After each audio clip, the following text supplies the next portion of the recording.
Finally, a cloud showed John what he was supposed to do with the ring.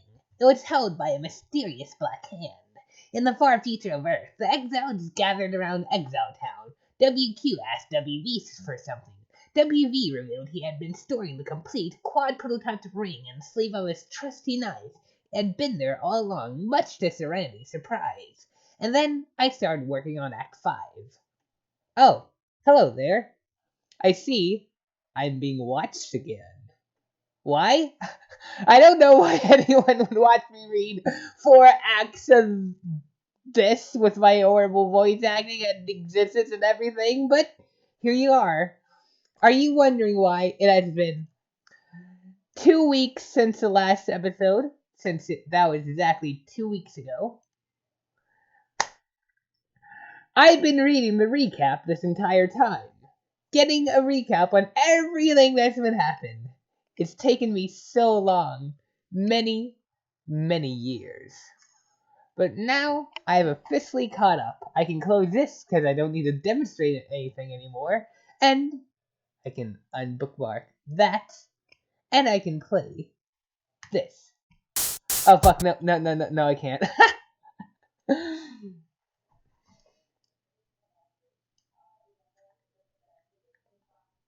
Now I can. It's time for Act 5.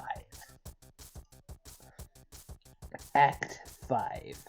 Elsewhere in Paradox Space, we examine another planet forgotten by time. But we will strive to remember. What was this planet's name? Enter name. Oh, ha ha! Nice one, Smarty Pants. Really hilarious. But let's get real here. No more clowning around. Let's actually figure out what that was.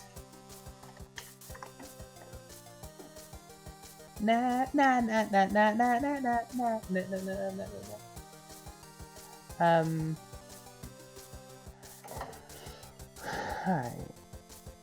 Okay, fuck. Okay, we're not gonna see that. Thank you. Thank you for not telling us what the name of this planet is.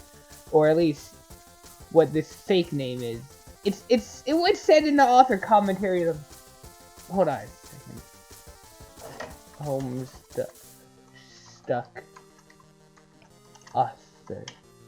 Yeah, okay. Yeah. Just for this specific thing! Nah.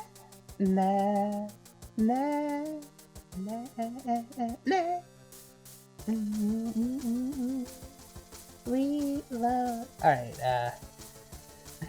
Tudor Fuckball. The planetary equivalent of Zeus Mel Poop Lord.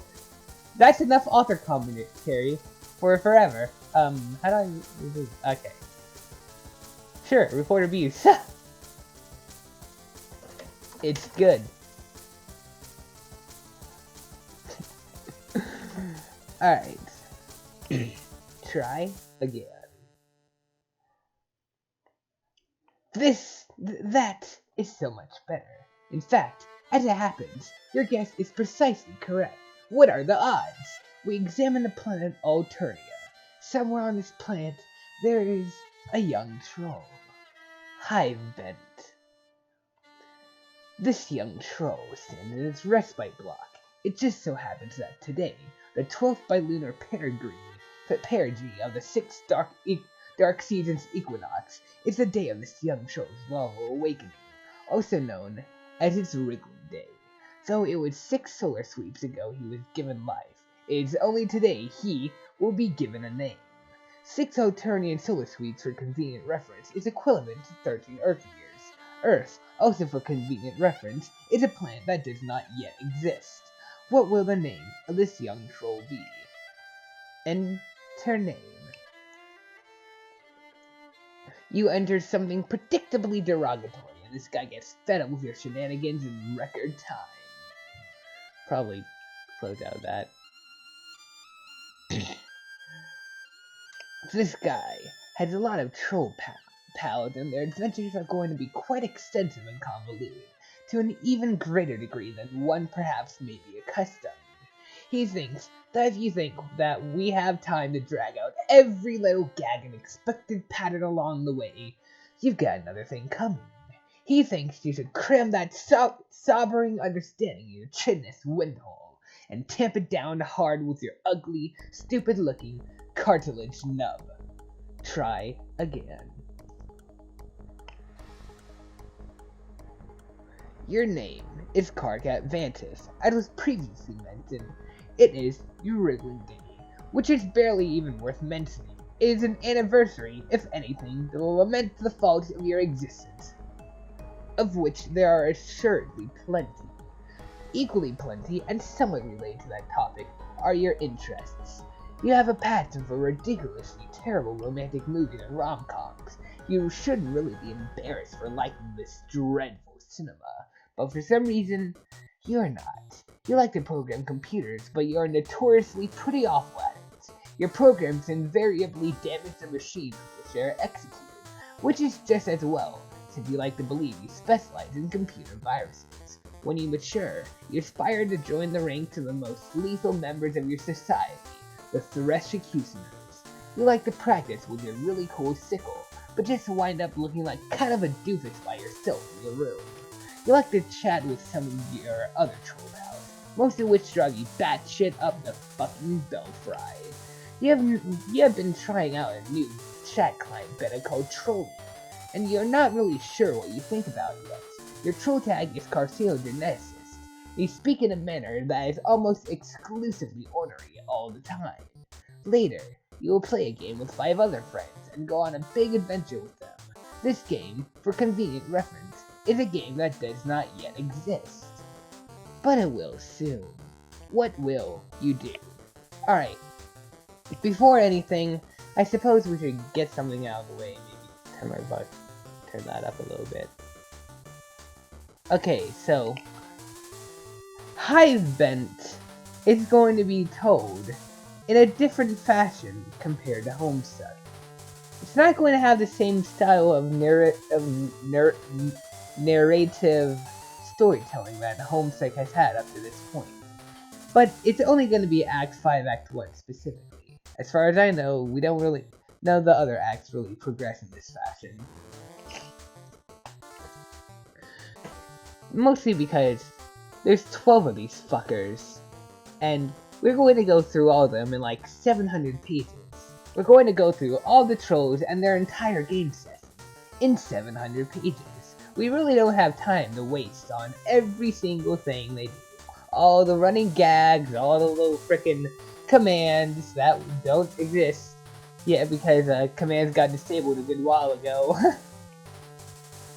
But yeah. Anyway, Karkat, examine Slimy Purple Pod. It is your Recooper Raccoon, full of nourishing silver slime. Every young troll enjoys the cozy embrace of such a vessel each night, and the relaxing ooze helps assuage the terrible visits of blood and carnage that plague the dark subconscious of your species. It is so inviting. A few minutes couldn't hurt. Karkat, get in. Okay, the sure is cozy and all, but you can't be napping all day like a chump. Damn it, you're a busy guy, you're sort of a big deal. Goddamn slime, now you have to change your clothes too. What were you thinking? Luckily all your clothes are the same. Trolls think fashion is stupid. Except one in particular.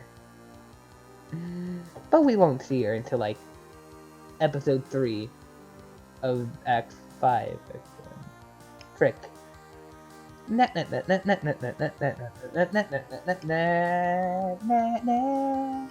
Karkat examine movie posters. Okay, it's time to get serious here. Sweet troll genius, let's get real and get down to some major business. You space out and get caught up reading the titles of the films for about 5 minutes. Wow, these movies are great. You don't care what anyone says. Pure magic. Is that John Cusack? The thing that most people don't realize is that John Cusack is a universal constant. This movie, okay, this one even you have a hard time to say, but still, it's so good. The best thing about it is how Troll Sandler doesn't make you want to punch anything. Like, Nothing at all, really hard or anything. Is this like... Is this that one... I'm pretty sure that is that one movie John liked. Like... Not quite sure what... no, I don't want to scroll down, fuck. Okay, oh yeah, might as well. Act 5, Act 1. Mobius Double Reach Around. We are now in part 2 of Homestuck. Things are only gonna get more complicated from here. Carcat, caps lock sickle. You grab your trusty sickle with the encryption notice. To retrieve it, you'll need to hack the code to open the card vault left behind. This will obviously prove to be a completely ridiculous and untenable way of managing an inventory, and lead to a great many follies. Later on, you would swap your motives with your hacker friend, a guy who, unlike you, happens to be competent with programming. It would only make sense, but for the time being, it makes your life kind of a nightmare. There are so many stupid things that happen because of this modus. So many, you just have no idea. Carcat, take card vaults. God damn it! You hear some unhappy grumbling through the hole below. This was not the coolest thing you could have done just now. Carcat, examine large black book. You make quite sure not to caps log it and simply pick it up and read it. Oh yeah, also page 2000. F. A handbook for the eminently deceased. Chapter 1. Prepare your ath file. Dig your grave. A bone to pick, for death begins with life's first breath, and life begins at the touch of death. Troll Will Smith. And then an example code. It is a thick programming manual called ath. A handbook for the eminently deceased. There's a little... That's it for... Okay, I know a good amount of people don't actually know what that's called. So, let me explain the pun that's here. Wait.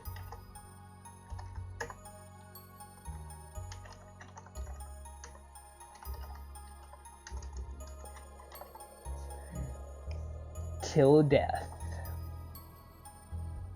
That is a joke. Sure, I'll save you. I'll save you my precious document folder. Right there.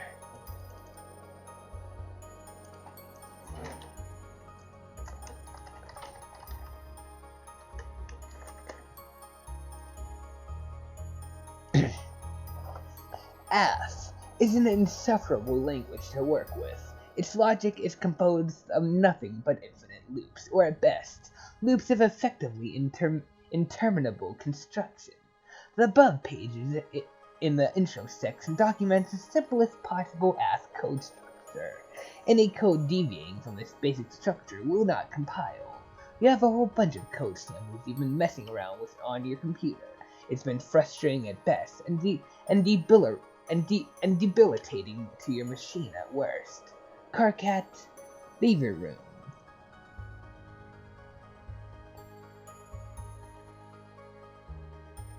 You step outside your respite block onto one of your hive's numerous extraterrestrial landing slats. You were allowed to design this hive when you were young, after you emerged victorious from your trials deep in the brooding caverns. You have lived here with your custodian ever since. It's almost as if your people have placed great cultural importance on teaching children to become architecturally adept while very young.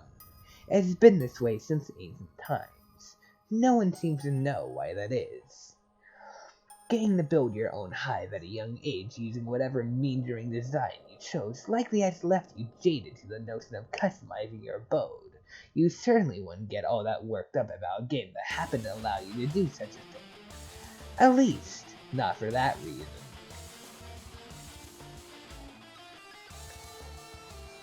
And okay, this is what a standard Alternian neighborhood looks like. These are called laundries. Of course, that's where the houses belong, in the laundry. And of course, their neighbors. Carcat, examine neighborhood. Oil, right there. Hive bent. The lawn rings are empty.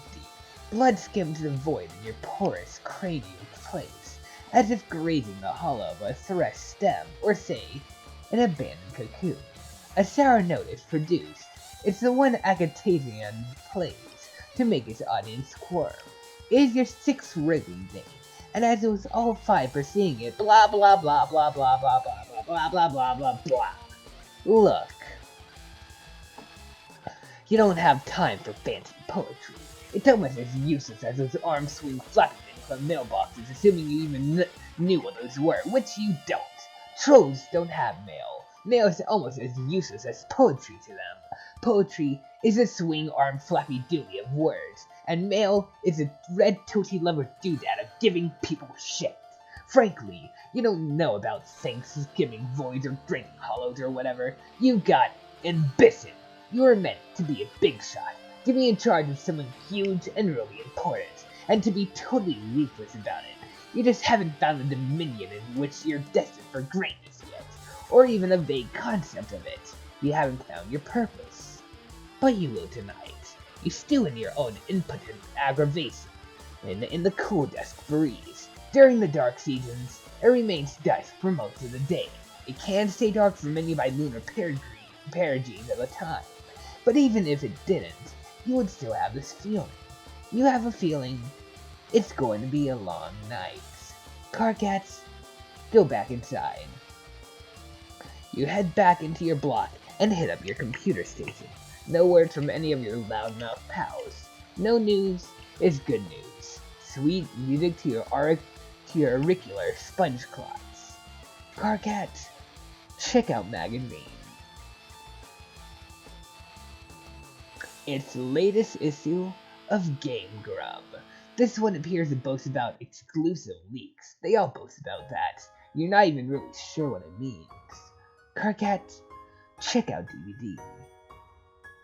The Fresh Prince of Bel-Air. It is a DVD of one of your favorite series, The Fresh Prince of Bel-Air.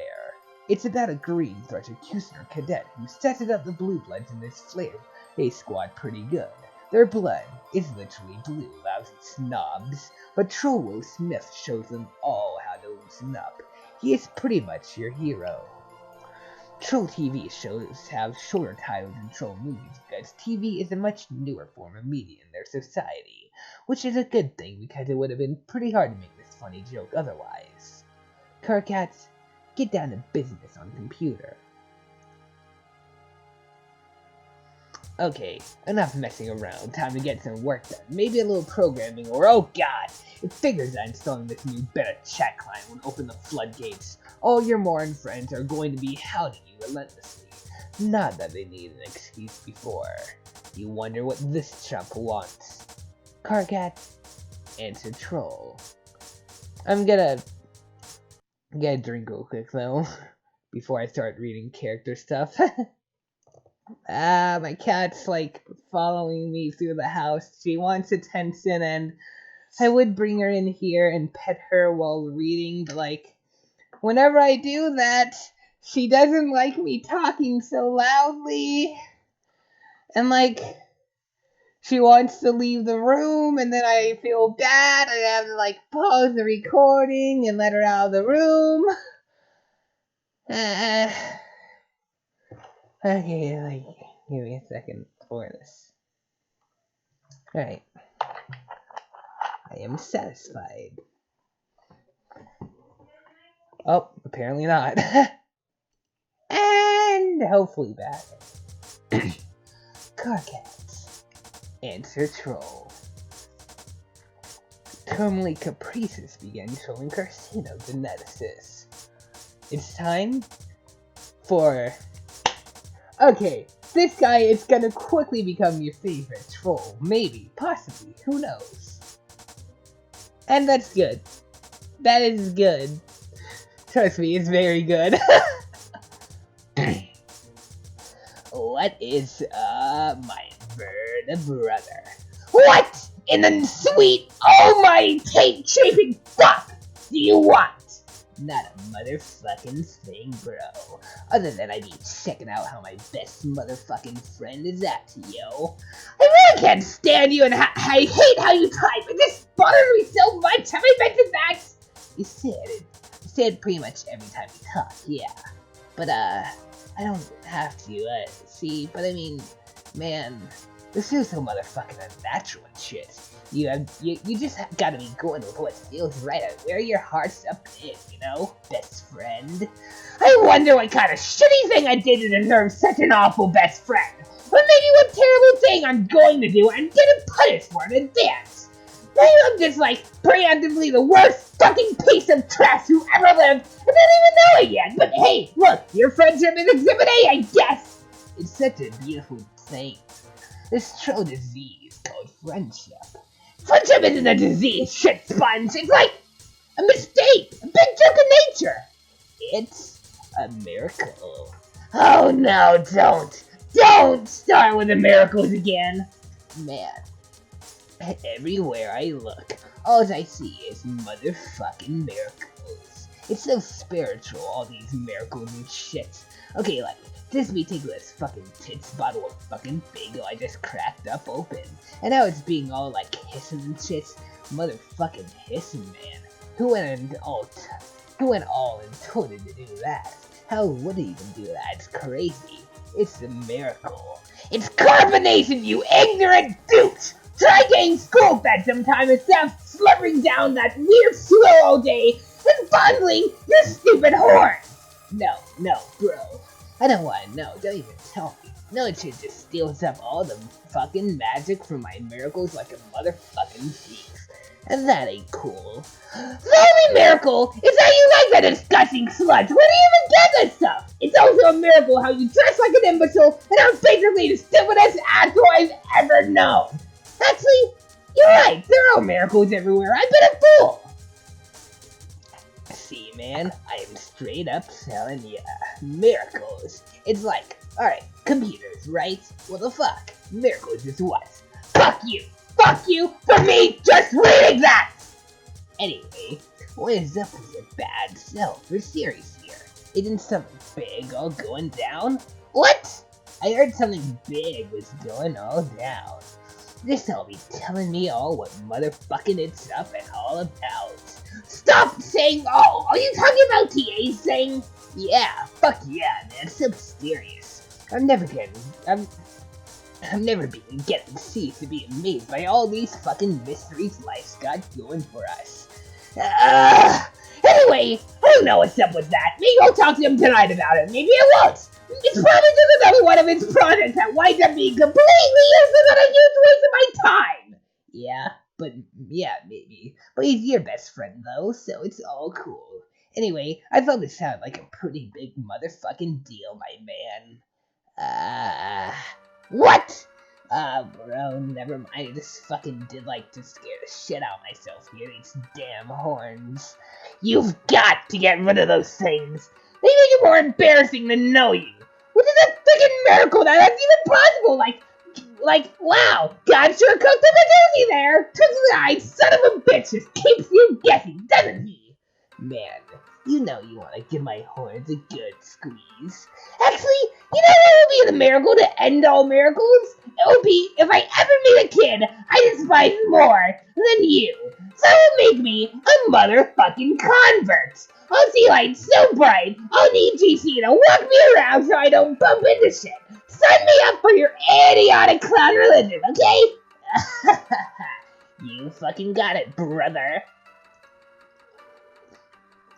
Whoa, what the motherfuck? Who's this motherfucker?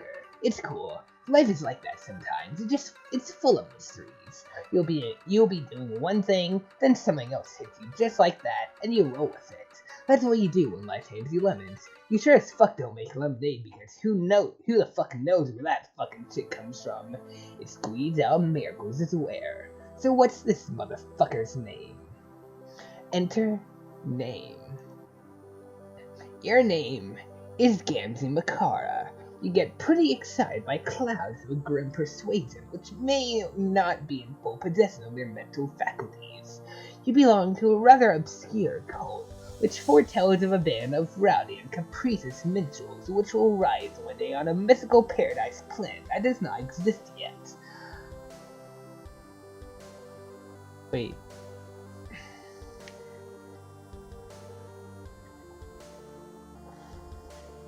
Wait.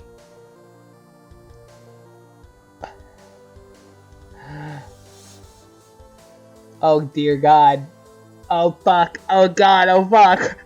Oh God. Oh fuck. Oh God. I just connected the dots. A rather obscure code which foretells of a band of rowdy and capricious minstrels which will rise one day on a mythical paradise planet that does not exist yet. That is foreshadowing for Act 6. Like, that's still like 15 or 16 or so episodes away, but that is foreshadowing for Act 6. Oh dear God! Oh my God. But this isn't even the earliest bit of foreshadowing either. Da, da. I don't remember if I pointed this out, but sometime in Act 3. Fuck it, I'll go to log.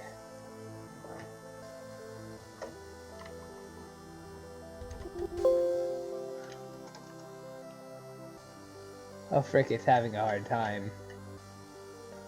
Da da da da da ba. I think I have just broke the thing now.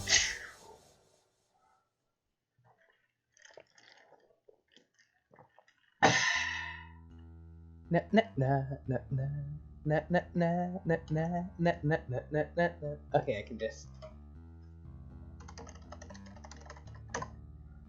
Oh, alright. Here. If we can just go back to the monitors.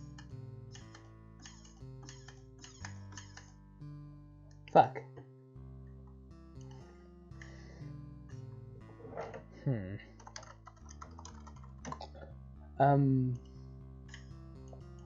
Okay, can we get there? Come on, where's the frickin'...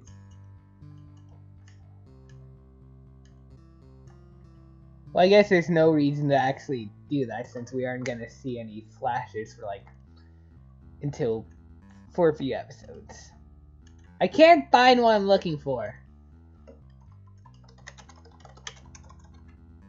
I will find this for the aha! Right there. On the side there. Let's get a good motherfucking zoom on in that miracle ass shit. Fuck it. I'm just na na na na na na na na. Alright. Da da da da da. Good music. Alright, but this is a suburb system with 8 planets. Private there, there's there. But, you see, the kid system has 4 planets, and the troll system has 12. There's no way there could be anywhere that has 8. This is even later foreshadowing. For like the second half of Act 6. And like the last quarter of the entire comic. Anyway. The beliefs of this code are somewhat frowned upon by those dwelling in more common law rings, but you don't care. You got to be going with what feels right and where your heart's up in, you know? You like to practice on your one wheel device, which you are god awful at because your feet do not reach the pedals. You enjoy a fine beverage, and you like to do a little baking sometimes. You've got all these horns all over the place, and sometimes you step on them and scare the shit out of yourself. You like to chat a lot with your best pal, Carcat, who is usually pretty cranky, but he is also your best friend. You have a lot of other great friends who you also like a lot. Your troll tag is terminally capricious, and you speak in a manner that is just a little bit whimsical. What will you do? Gimsy, caps log bottle of Bago. Oh boy, what a modus. That's a doozy of a modus, and I hate it. It's a ton of cards, which seems useful, but what's going on here? I don't know. I have zero idea. Oh god. You snag a bottle of Bago. The consume the beverage is what your fellow devotees refer to as kicking the wicked elixir. It is captured to your miracle bonus. You have absolutely no idea how this thing works, and you don't want to know. Gimsy, capture log computer. Oh. You take your hush top. Sometimes you just like to pick stuff up and watch the colors. It's so beautiful. Life is beautiful. Gimsy, ride one wheel device.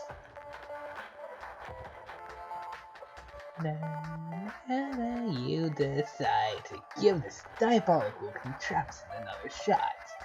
Maybe one of these days you'll get one more suited to your proportions. For now, this is all you have to work with. You just have to figure out how to stay on the thing without flying off the handle. You do some sort of honk! Do some sort of acrobatic fucking pirouette off the handle and into a big pile of horns. Yes. Gimsy, sample delicious pie cooling on the counter.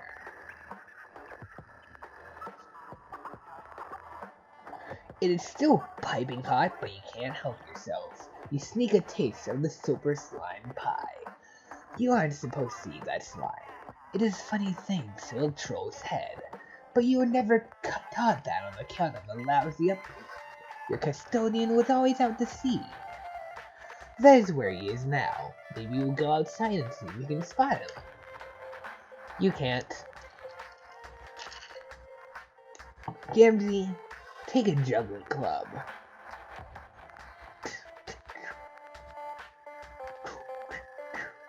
Ooh. You grab a juggling club.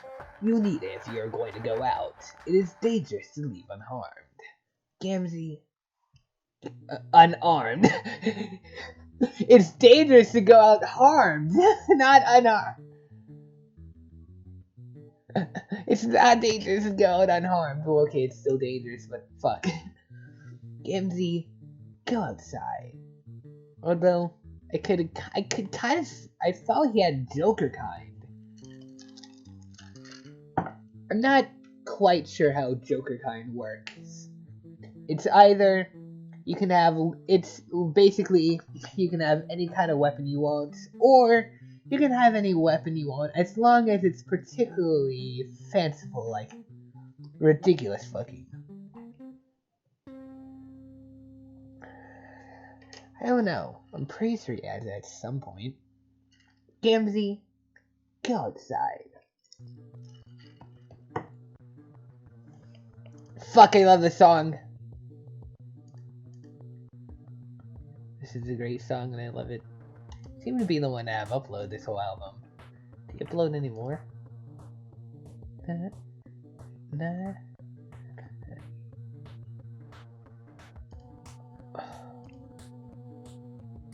Wait. Which Petscop channel is this?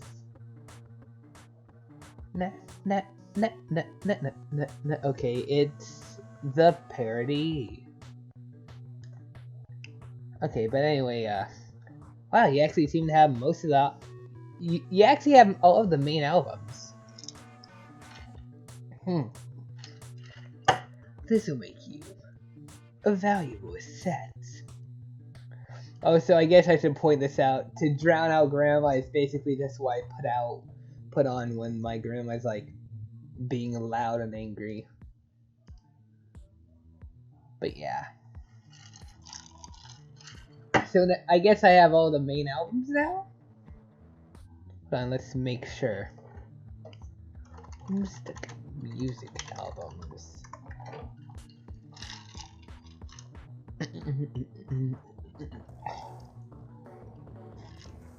But yeah, that's useful. I know someone who uploaded a few of them, like The Wanderers and whatever.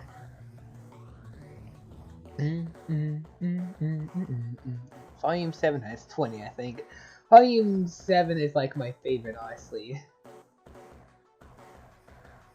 Oh yeah, we already listened to it, didn't we? Haha, fuck. Right. Okay. They do not have the fabled 42. But I do have the fabled 42, right? Somewhere here. It's not anything really. And then 951.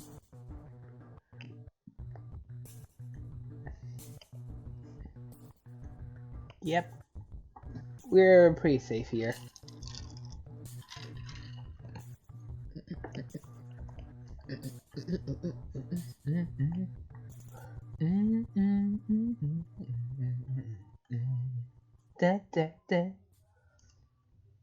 Anyways.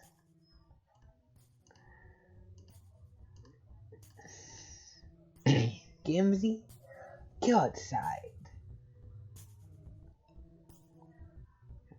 Whoa, what is all that? No, like, actually, what is that? Is that like little bits of hair? Is he shedding? You leave your hive and head out to the beach. There's no sign of your custodian. You should not stay out here very long. The sea dwellers are quite hostile. Someone is bugging you. This is exciting. You're always down for shooting the wicked shit with anyone who will put up with you. Now if only you could figure out how to get your hush top out of this stupid thing. It will be a miracle if you can manage. Gimsy, retrieve hush top. You can see the insane clown posse in the background. Honestly, the whole clown code thing kind of switches between.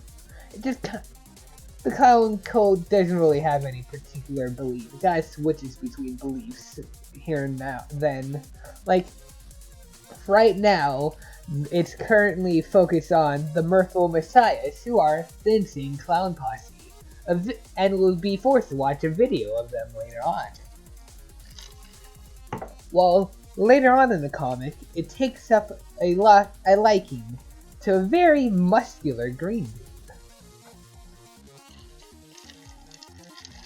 Not someone who already exists, and yet they are already here. You say a short prayer to your beloved merciful messiah and splash a pinch of special stardust on your face.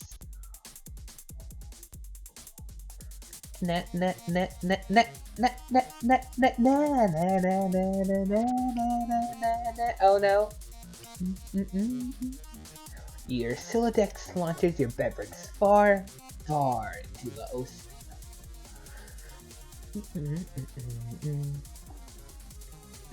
You wonder if you can just sort of reach over and Gimsy, it's a troll.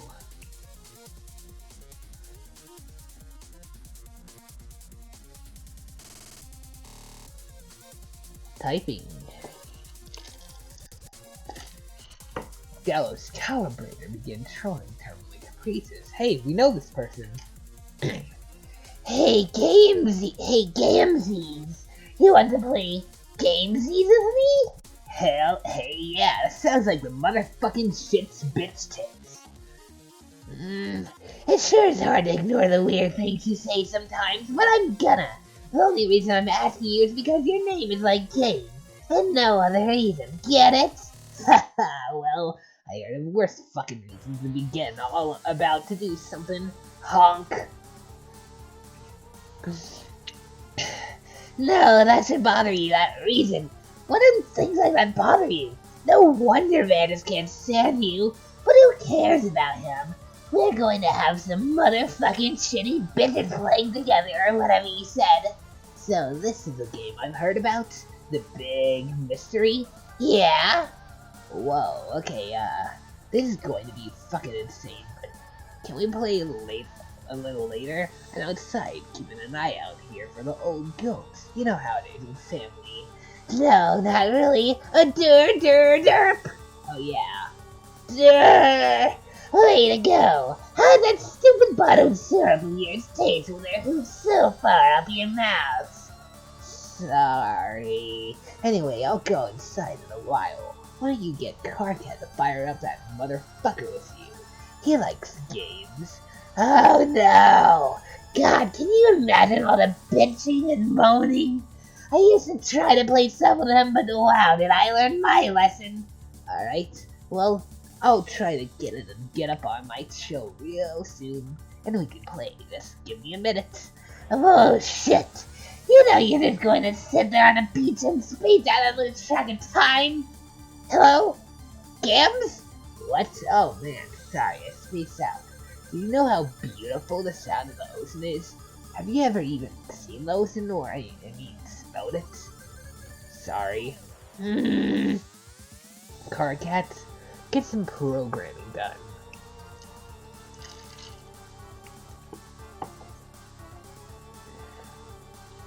Finally, some peace and quiet. Now you can bear down on your coding. This will surely last all evening, without interruption. Here, we can see every single troll. Apocalypse Arisen, Adios Torador, Twin Armageddons, Arceus Genesis, Arsena Catnip, Grim Auxiliatrix, Gallows Calibrator, Arachnid's Grip, Centaur's Testicle, Terminally Caprices, Caligula's Aquarium, Cuttlefish Color. That is the order of trolls. In order of blood color. I will not elaborate on that right now. You reopen one of your app projects you started recently. You're still horsing around with the conditions for terminating the loops. What many app coders do is import finite constructs and bind the loops to their lifespan. For instance, the main loop here will terminate on the death of the universe, labeled U. That way, you only have to wait billions of years for it to end instead of forever. You have bound a subloop to the lifespan of the code's author, which is you. Any routine at the end will execute when you die. You figure this might be handy for coding something to release a final will and testament, or maybe some doomsday virus. You spend a lot of time thinking of ways to make the perfect doomsday virus. Conveniently, absent from the app's extensive import library are entities with short lifespans, like a rapidly decaying particle that only lasts a millisecond sure would be handy, or even a fruit fly or something. But no, coding with Lisp language is all about finding ways to trick it into doing what you want. Your hacker buddy is obnoxiously good at it. He sent you some files which you still don't understand, but you're not going to admit that. He's even better at making viruses than you, which really gets stuck in your neck. Carcat, check out one of his files. Oh boy. And speak of the devil, this code, when executed, immediately causes the user's computer to explode and places a curse on the user forever, along with everyone he knows and everyone he'll ever meet. Not surprisingly, later on, you would run this code in a fit of stupidity. You don't know how he does stuff like this. What does this even mean? It's nonsense. Is it even synthetically viable? Are you allowed to color text like that? Maybe you should ask him about it sometime. Oh, speak of the devil. Here he is bugging you about something. Time to put on your game face and pretend you don't think very highly of his abilities. Carcat, answer troll. Hacker voice time. Twin Armageddons. KK, don't flip your shit about this, but I'm setting you up to play a game with some people. Why would I flip my shit about that? Because you flip your shit about everything. Why would you look at this? Here is my shit, and yet it remains unflipped, just sitting there on a skillet, getting burned on one side. It's a miracle.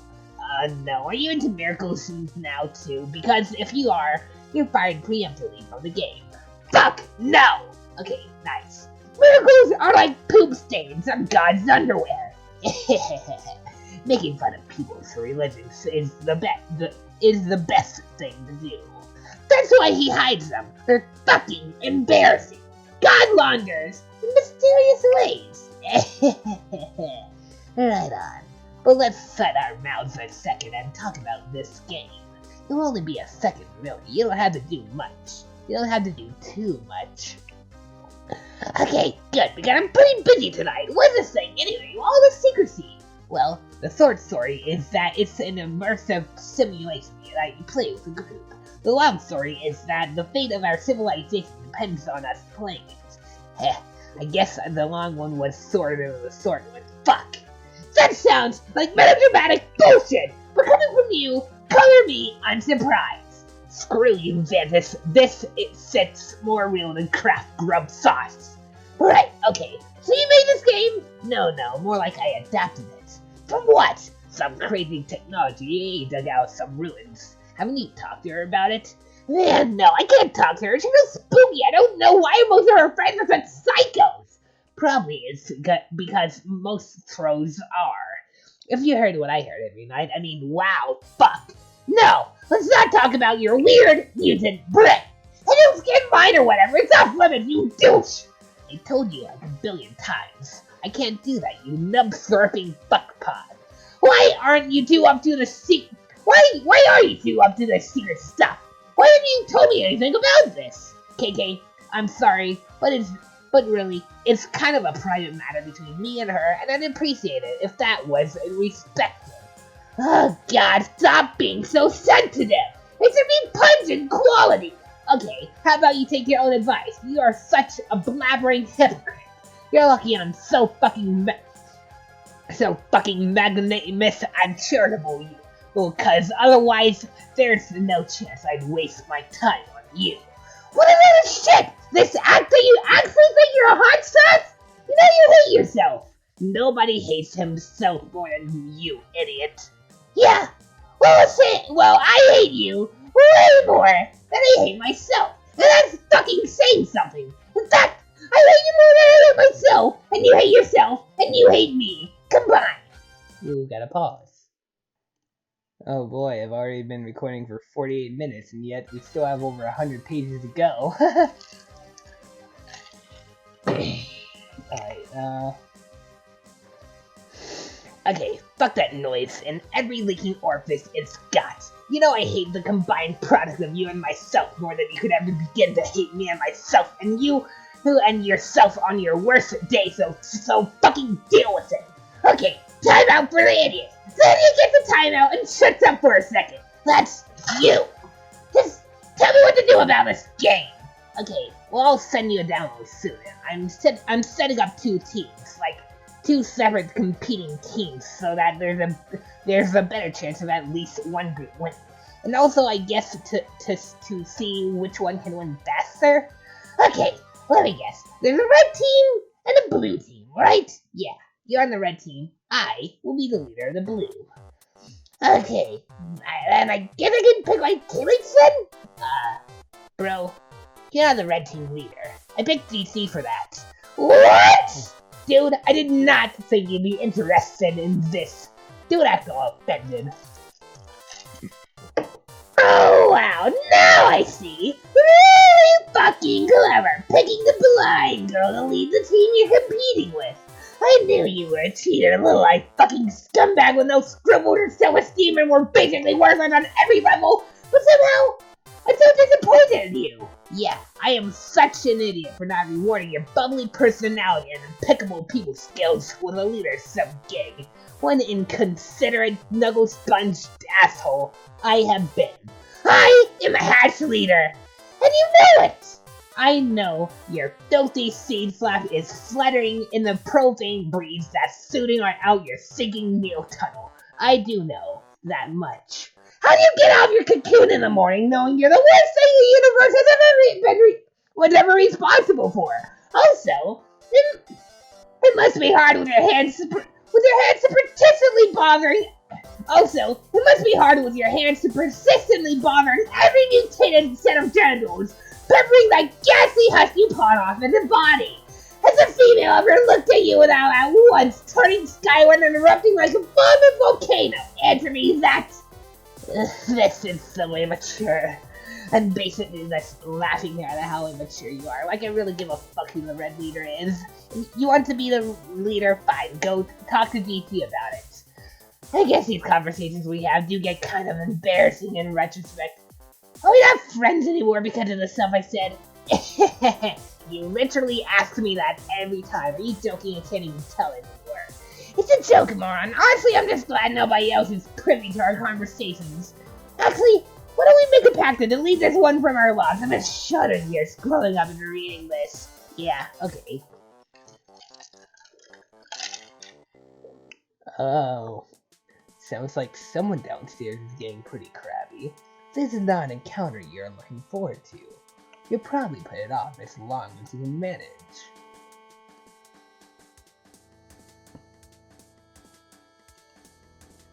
Why, who's this young lady? Enter name. Hold on, I'm just gonna make sure I didn't fuck something up with the... Alright. No, this is the correct end goal. So we are really gonna read this many pages. Your name is Terezi Pyrope. You're pretty enthusiastic about dragons, but you have a particular affection for their colorful scales, which you gather and use to decorate your hive.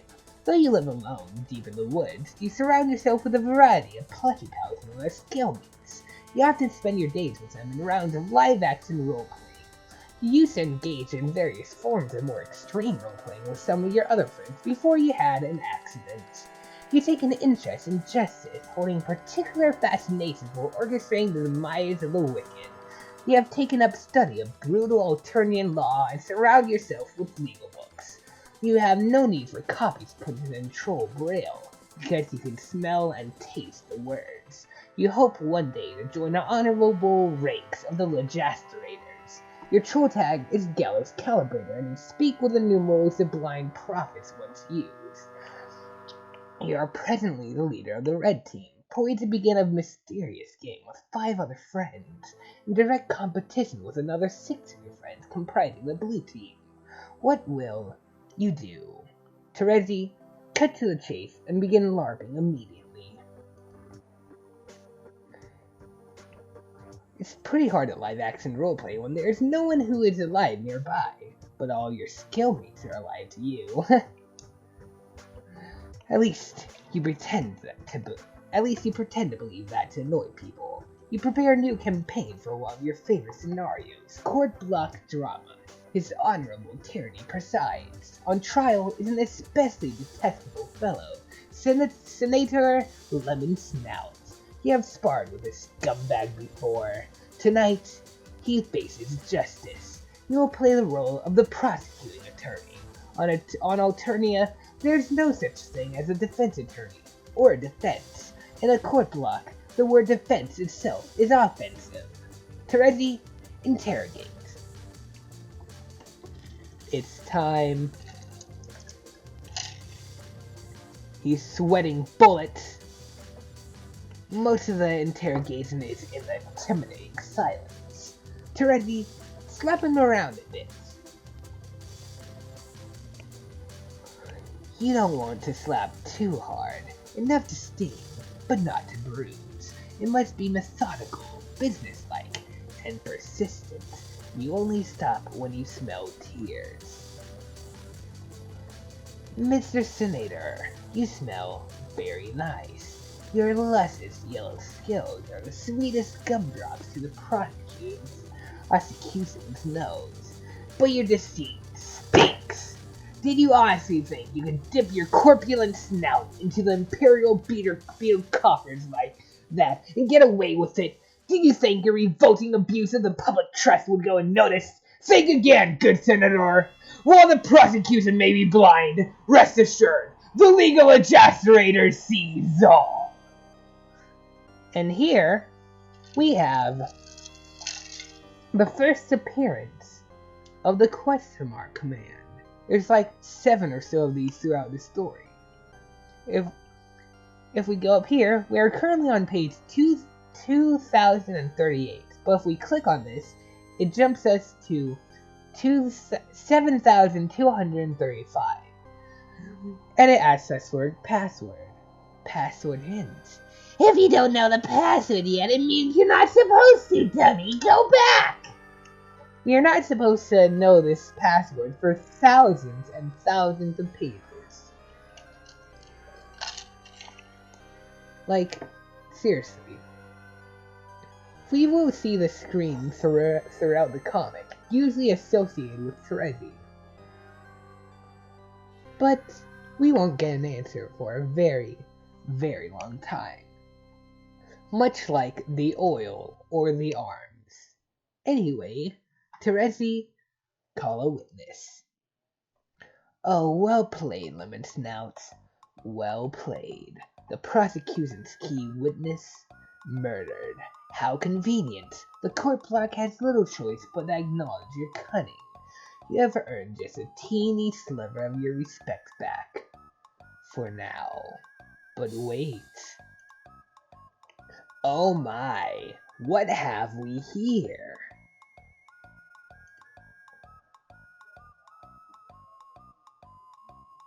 The prosecution begs your pardon, dear Senator, but you appear to have dropped something. A personal satchel, perhaps? Chock full of illicit embezzled beetles, with which you have the unmitigated cheek to waltz before tyranny, concealed beneath your ill-gotten finery? The prosecution requests a short recess from his honorable tyranny, so that all law-abiding and mother-grub citizens may go outside and puke. Terezi, sentence the criminal. Nay. And as the prosecutor, it is your job to reach a final verdict and sentence the reprehensible felon, while his tyranny watches in silence and submits grim approval. But you take pity on this miserable bureaucrat. You're feeling merciful. You will give him a fighting chance. You will flip a double-headed troll sea goose to Savior to decide his fate. You do this quite often when making important decisions, kind of like Batman's nemesis, Two-Face, or that guy from No Country for Old Men. It turns out there are a lot of badasses out there flipping coins, but those are Earth things and you've never heard of them. It's safe to say you borrowed this gimmick from one of the many troll things out there that's got hard-boiled dudes flipping coins for major stakes. You base the habit on whichever one smells the most badass. Terezi, flip.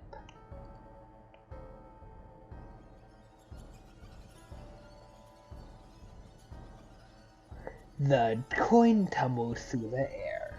Lemon Snout is sweating bullets! Oh god, I just said that. A favorable flip. The senator sighs in relief.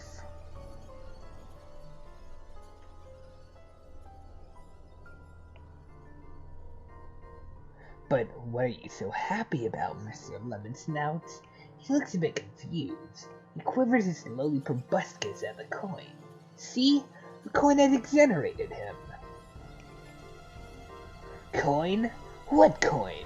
Surely you jest, Mr. Senator. The prosecution sees no coin. She's blind, remember?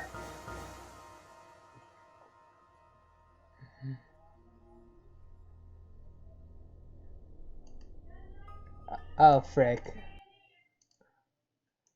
And we're back with a special guest, Microsoft.NET Framework. Oh, fuck. I mean to do that. Boop. Anyway, Lemon Snout is fucking dead. I'm shaking and crying. You can hear it in my voice. Wah. Wah. Terezi, adjourn. God damn, it hasn't even been a minute. Why does my grandma always choose to do this stuff when I'm busy? Whoa. Like, she can't do it when I'm... Well, either she just does a bunch of stuff she wants me to help with when either I'm recording, I'm editing a video, or I'm trying to lay down because I'm freaking tired or I hurt or something. I barely get a rest. Terezi, adjourn. Another triumph for justice. The court block is adjourned. You offer final salutations to his tyranny in the customary manner. Okay, that's not customary at all. You're just kind of weird. It's just that your red chalk is the most delicious chalk. You cannot get enough of it. Anyone who says there is a more delicious chalk out there simply reeks of deceit. What about green chalk? You sure had to go through a lot of trouble to do that. Okay, that's good.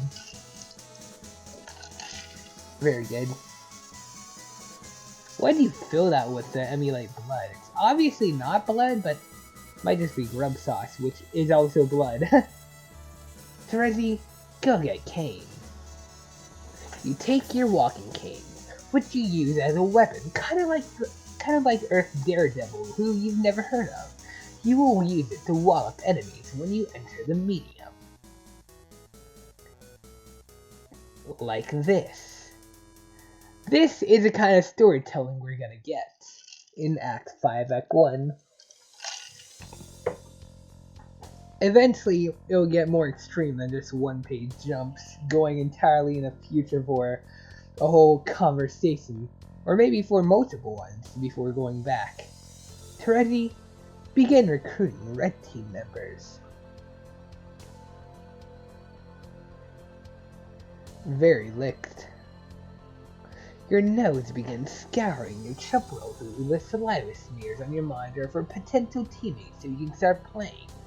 No, not her. Nope, not her either. Definitely not that guy. Okay, how about this girl? You like to roleplay with her sometimes via chat. You pretend you are a member of the mysterious and noble Dreadweed race. Well, she does her own thing. You don't have it in your heart to tell her that your chat RPing is meant facetiously. Facetiously. Terezi, troll AC. Oh boy, now I have to think of a new voice.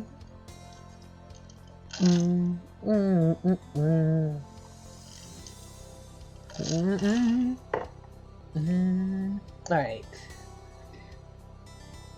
Arsenic catnip. GC lands on your whelping stoop and raps on your caveler noble and elegant talon, and the ones with their mighty snout for good measure. Alright. How could I do this? Okay, yeah, this is going to be very cringe-worthy at first, if not for the entirety of it. Probably the same with AG and some other characters I've never done voices for before. AC saunters from a dark cave, a little bit sleepy from the recent kill. AC uses one of her mouths to lick the fresh blood off her paws, and another to blow you a kiss. GC, with a mighty whisk of her mighty tail, plucks the kiss out of the air mightily. GC pockets the kiss in her enchanted rucksack for later, to do something magical like make goblin wishes come true. Yes, AC finds that to be a most admirable use of a kiss. She thinks that goblin wishes need to come true too, just like any other kind of person's wishes. AC begs your pardon while she rips apart this tasty beast to prepare a meal for her cubs.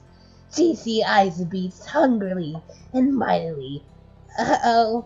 GC eyes the cubs hungrily and mightily. Especially mightily. Don't you dare! I mean, Issy shouts, don't you dare, indignantly. But it is too late. GC scoops up a plum cub with her glistening majestic tail and flies off magically. The innocent cub is crying and crying and crying. AC says no and looks a bit crestfallen. AC gets a clever idea to slake the magical dragon's mighty hunger. She prepares a lion's share of the slain armored cholar bear for GC. GC's magnificent curiosity has been perked. Is it a bull cholar bear? Oops, she asked that. AC pauses a moment, and nods knowingly with a couple of smug grins on her face. She confirms it is indeed the bulliest of bears. GC instantly loses interest in the puny cub and drops into the ground far below.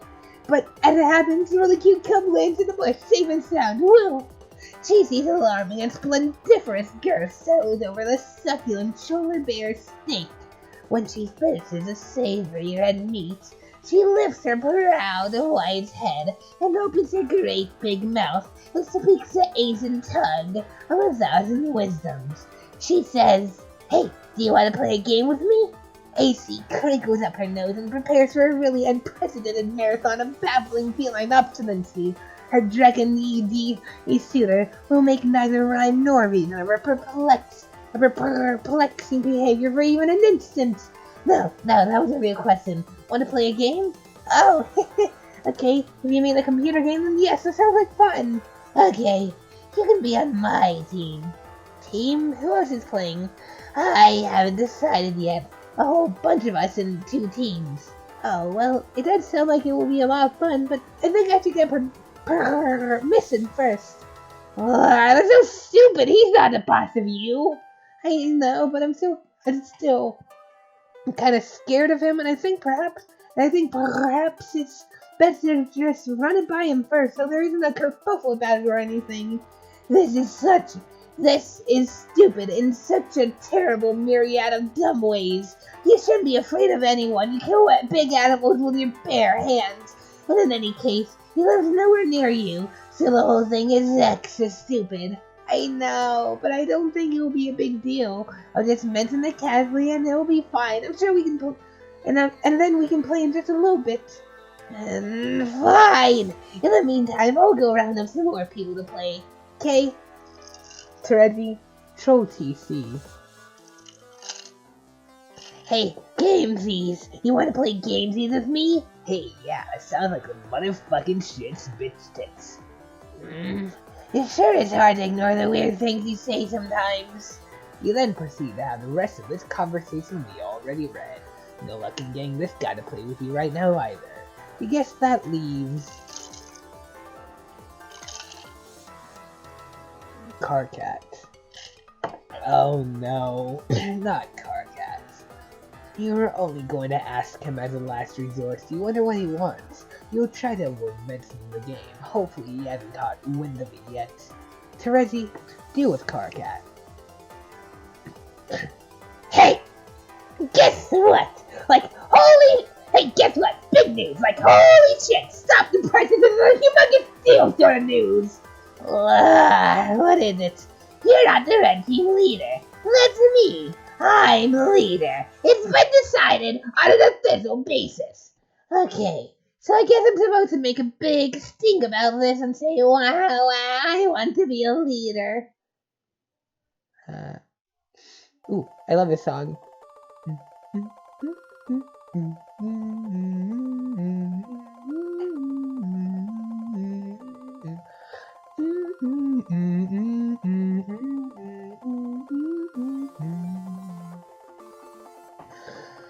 What? No, I mean, you can, but it won't do any good because I'm the leader, and that's all there is to evacuate to your pertain shoot on the matter.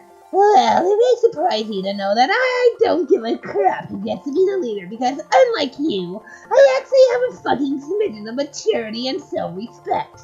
That's a lie. You're more of a melodrama spaz queen than me, and you know that the stuff you're saying is a pretend stunt. Rocket propelled spaz maggot spring loaded up the ass of a psychedelic fucking pick-out weasel on idiot drugs. So let's not play make-believe games here. Leader, me. Carcat, I don't care. You can be the stupid leader, I just want to play this game. Okay, great. If it's any consolation, I have selected you to be my second in command. Really? Soon? Wink, heart. Fuck you, author rescinded. Okay, but seriously, I would have suggested you be the leader, but honestly, it comes with serious responsibilities, and I wasn't sure if you were up to it. How could you think that? I'm an incredible leader with all kinds of prioritization and command skills. I'm going to rock the cock off this Weather Thane and the blue team who wish they never slithered out of the Mother Grub's heinous, undulating asshole. So just give me the full briefing. What do you know? Okay, the thing you need to know is the leader starts out by running the client application, while I, the lowly second officer, connects to you with the server while it remains generally in awe of your manly run door, and I sit on my computer doing menial chores in support of your heroic escapades, which, honestly, I don't think you're ready for it, but whatever. See? This is what I'm talking about. This is what I was made for. Being in charge of an adventure, running around and stuff, and fucking shit up like a goddamn hero with a ripper wasp in his job.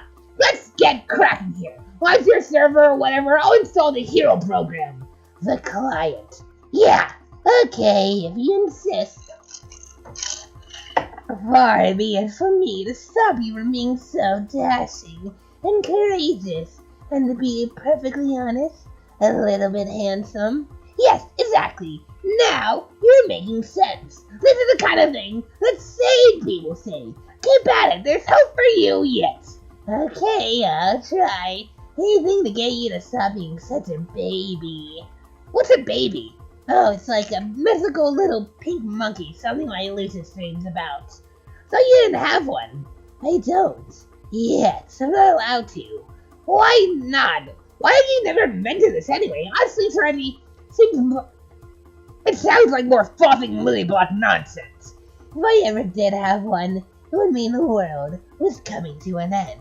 Oh, thank God you just said something normal. I was starting to worry there. Woo! Back in Sane Land. It's true. I don't completely understand it, but that's what it told me. We need to get you out of that fucking tree and into a proper goddamn laundry. You've been stunted living up there by the whispers of fucking bog gnomes or something. I think one of my neighbors called recently. Maybe you could live there. No way. Screw laundries. More like yawnrings. I love my tree, but you're welcome to visit sometime. It's especially nice in the third autumn.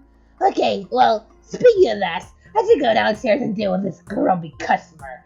It's going to fondle major seed slap, but honestly, it'll be quick. You can establish your connection and do your trivial sidekick stuff, I guess, in the meantime. Okay. A little later.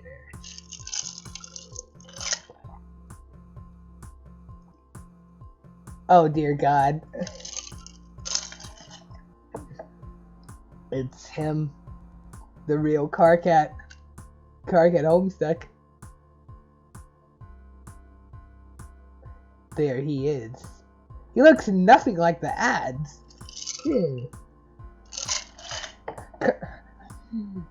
This is Carcat. This is Carcat's Tinder profile picture. Are you disappointed? Because I sure am. Oh God.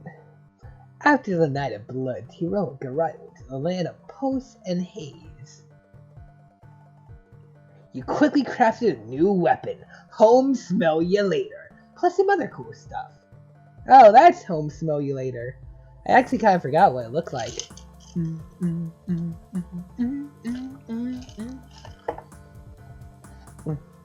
Frickin' love this song.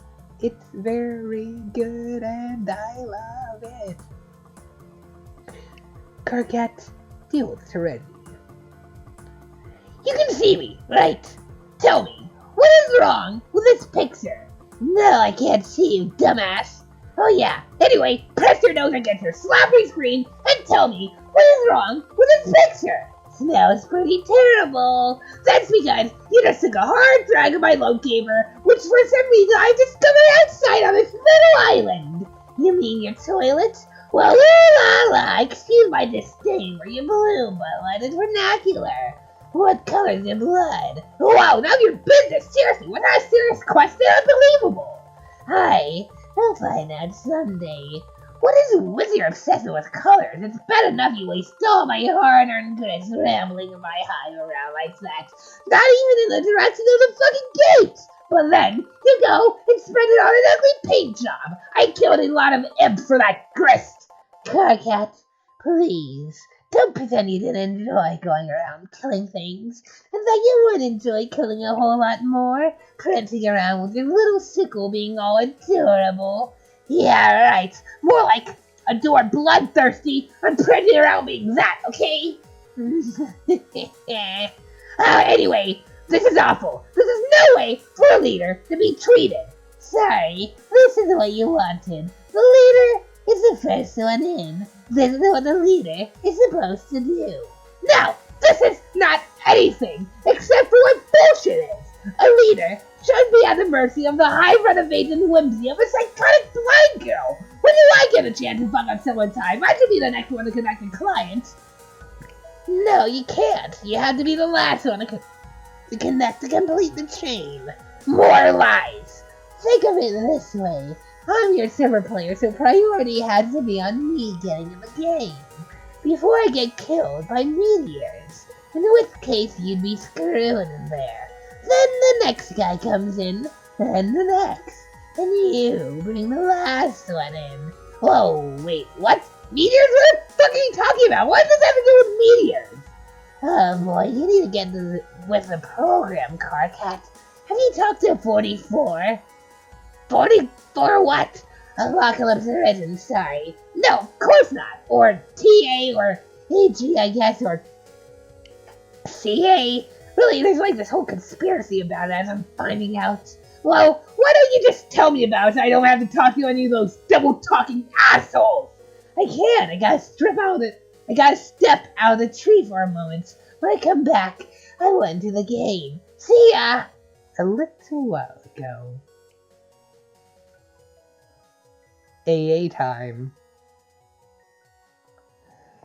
This is my favorite character in the entire comic. This is her first appearance. She's also like the one who gets a complete arc the earliest out of anyone. Desecrate. You're not sure why you did that, really. There will probably turn out to be a reason. There's a reason for everything. Understanding this lets you be reckless. Whoever you are. A little later. Somewhere else entirely. Rubbish from the land dwellers makes you sick. Whoever you are. Oh, by the way, it's painfully obvious they're all based around zodiac signs. My sign is Cancer. I am Carcat. And yet, I've actually gotten better at my Carcat voice recently. Like, did you hear the freaking Carcat I've been doing recently? I'm good at it.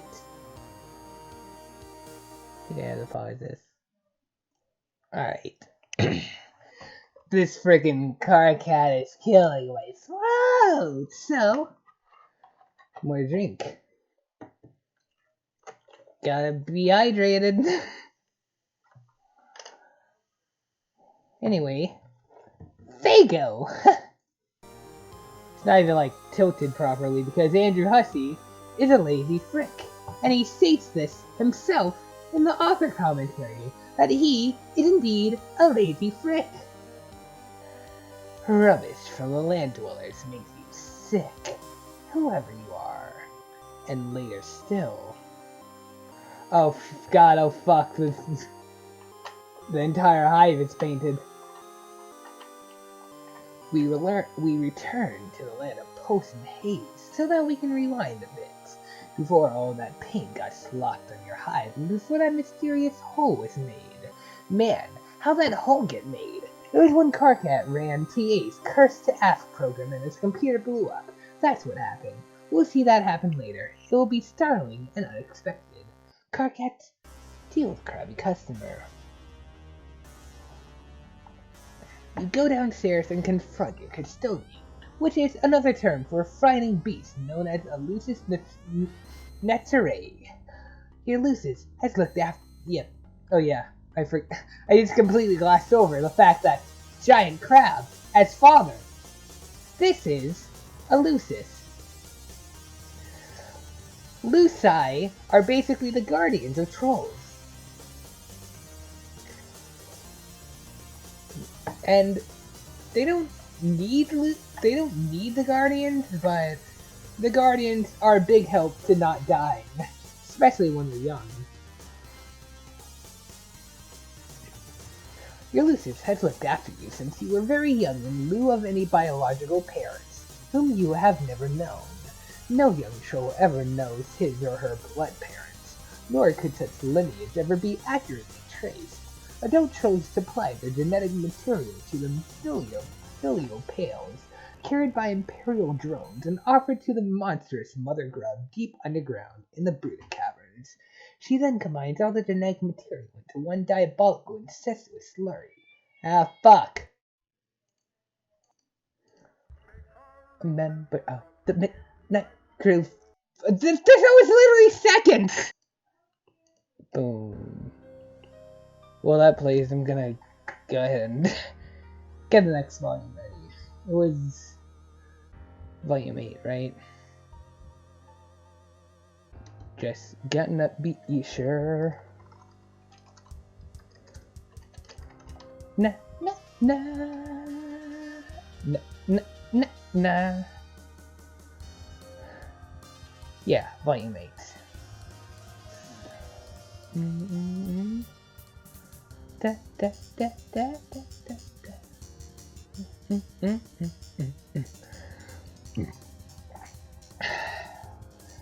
She then combines all the genetic material into one diabolical incestuous slurry and lays hundreds of thousands of eggs at once. The eggs hatch into young larval trolls which wriggle about to locate a cozy stalactite from which spin their cocoons. After they pupate, the young troll with his or her newfound limbs undergoes a series of dangerous trials. If they survive, they are chosen by a member of the diverse and terrifying subterranean monster population native to Alternia. This creature becomes a troll's Lucis, and together they surface and choose a location to build a hive. The building process is facilitated by carpenter droids, left on the planet to cater to the young, but only for building. They're on their own otherwise. The vast majority of adult trolls are off planet, serving some role in the forces of ongoing Imperial conquest, besieging other star systems in the name of Alternian glory. The culture and civilization on the homeworld is maintained almost entirely by the young. Trolls sure are weird. As you leap into the domestic fray in an attempt to mollify your nanny aggressor. After a lot of kicking and fussing, gnashing of teeth and carapace, you just pull out a few chilled rope cubes from the fridge to settle the beast down. Trolls and their custodians have a peculiar range of codependence. Lucis behaves as a lifelong bodyguard, caretaker, and visual sort of mentor, all while the troll must learn to keep the function as a sort of zookeeper. Na na na na na na na. Na na na na na na na na na na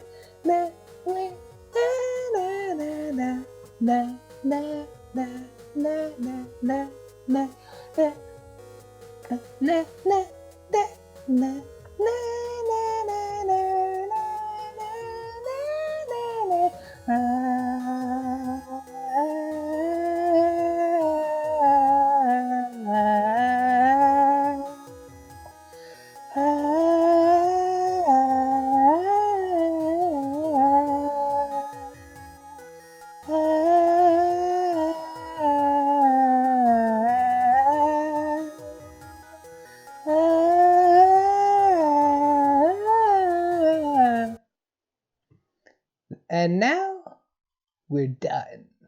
Volume 8 time. Calamity. Actually, wait, no, probably. We decided, agreed, this conflict is not a big enough deal to warrant a detailed examination of the action or an embedded musical accompaniment. We also agree that, while that would have been pretty sweet, we are also in kind of a hurry here. But, if it were to be accompanied by something audible, it would probably sound something like this. We decide to listen to that track, probably close our eyes, and imagine what it might have been.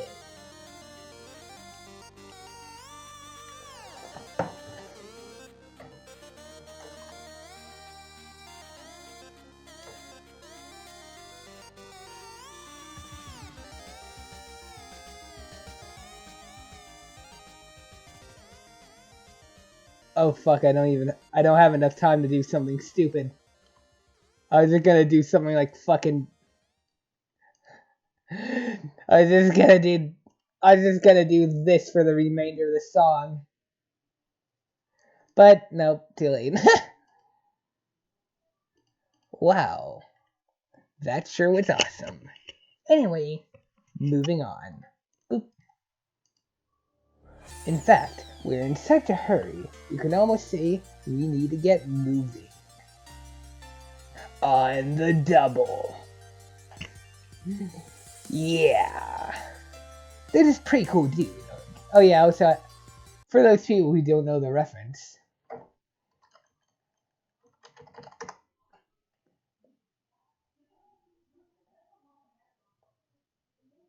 Fuck. Wow, okay, thank you.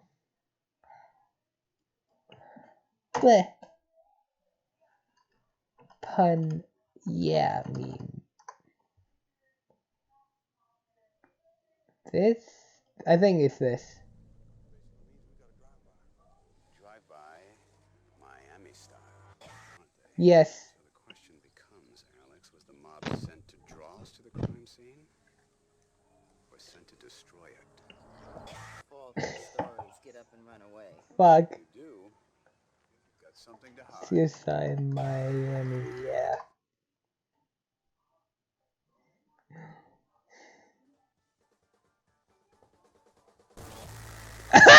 Oh god, no. So hard to buy this stuff nowadays. But there's this pretty cool dude, okay? Some people seem to think he's cool. Sometimes. He guesses they're right. I mean, maybe. If they say so. Actually, you know what? They're right. This guy's dynamite lit in a box of hot shit. Screw the haters. Anyway, he's standing around being all chill, like cool dudes are known to do sometimes when they're not moping around or nursing bike grades or whatever. A cool dude like this probably has a real cool name. Or at least, a name that didn't completely fucking suck. Like, at least not the kind of name that belongs to someone you'd want to perpetually wail on. Maybe just a name that makes you cringe a little. But you guess you can deal with it if you've got to. It's just a guy's name. It's not like it really matters. Who cares? But he probably wouldn't just tell you what it was if you asked. He'd be way too moody for that.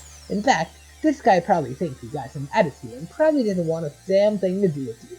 You could always try to guess his name, but instead of that, here's a better idea. Why don't you just fuck off and go to hell? Here, name this Kooky Broad instead. Let's see the Kooky Broad. Okay, what's her name? Wait. You've got to be kidding me. Looks like we're going back to the other guy again. Alright, hang on. It appears this cool and moody dude had a change of heart. He feels pretty bad about flying off the handle like that. I just shit wanted nothing to do with the handle. Shit would like to reconcile with the handle, and perhaps seek marital counseling. So, marital counseling, bleh. So what's his name gonna be? Enter name. Your name is Solux Captor. Here's a little fun fact. Solux trans. Probably not actually canon, but his full name is Soluxander, according to Andrew Hussey on like Tumblr or something, and recently a Discord message from Andrew Hussey has been, I could probably find it. V from Homestuck. Twitter. I think it's on here. I think. No, it's not. Fuck. Okay, wherever it is, it exists, I promise. But, Solix Trans, you are apeshit bananas at computers, and you know all the codes. All of them. You are the unchallenged authority on ape culture networking. And though all your friends recognize your unparalleled achievements as a totally sick hacker, you feel like you can do better. It's one of a number of things you sort of beat yourself up about for no very good reason during sporadic and bipolar mood swings. You have a penchant for bifurcation, in logic and in life. Your mutant mind is hounded by the psychic strings of the imminently deceased. Your visions foretell of the planet's looming annihilation, and yet, unlike the typical sightless prophet of doom, you're gifted with vision twofold. For now, you have developed a new game, adapted via code parsed from the ruined glyphs in an ancient and underground temple. You believe this game to be the salvation of your race, though you're not sure how yet. To ensure success, you will distribute the game. Oh god. Oh god, oh fuck. Oh god, oh fuck, oh god. A song. Ah. His fucking song. Oh god. Okay, I'm not gonna say much about it, but this song is associated with a really heartfelt moment near the end of Homestuck. And fuck, okay, try not to cry. You will distribute the game to 2 teams of friends, a red team and a blue team. You will lead the latter group. Your troll tag is Twin Armageddons, and you tend to speak with a bit of a lisp. What will you do? Solix, equip throwing stars as trife specialists. Why would you do that? A high-level psionic has no use for any particular specialist allocation. Solix, fling stars specialist ward. You make short work of the specialist and, oh god, one of your B-house mainframes, the silicone is sliced clean through by your foolish maneuver. What were you thinking? The workers pair up and dance angry messages to you in binary code. Solix, taste honey. I love the bees. No! You do not under any circumstance eat the mind honey. The consequences are highly unpleasant. You cultivate this honey for your losing, and hopes to not be such a complete idiot all the time. Merely most of the time instead. God, this song, I love it. I love this song.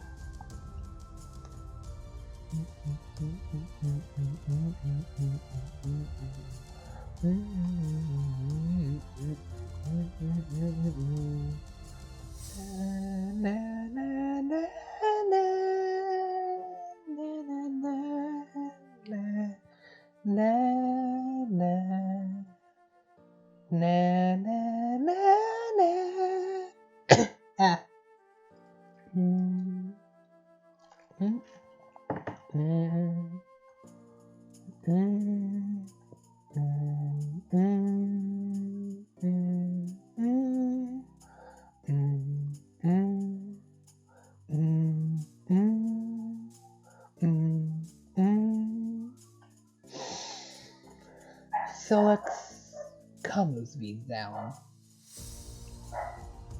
Snap. Nap time. Solix, get to work at computer.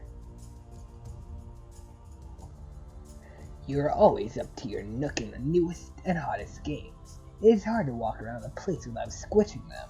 Whenever that happens, you're screwed, and you have to grow a new one from scratch, or just pirate it, you guess.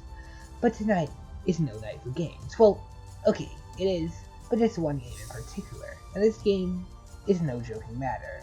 It is delirious, bug nasty. Fuck this song.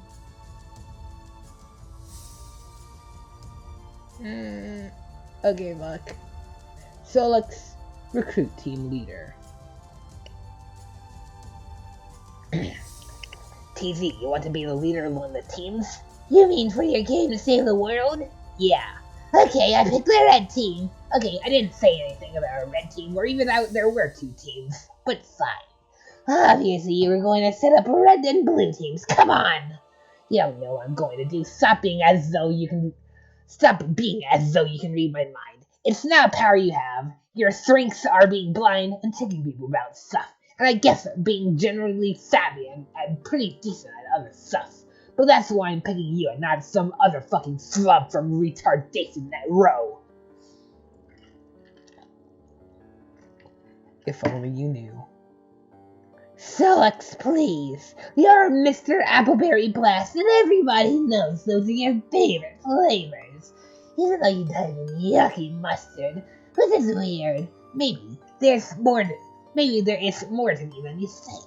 Maybe I'm not just a 2-trick hoof beast that you want to make me out as.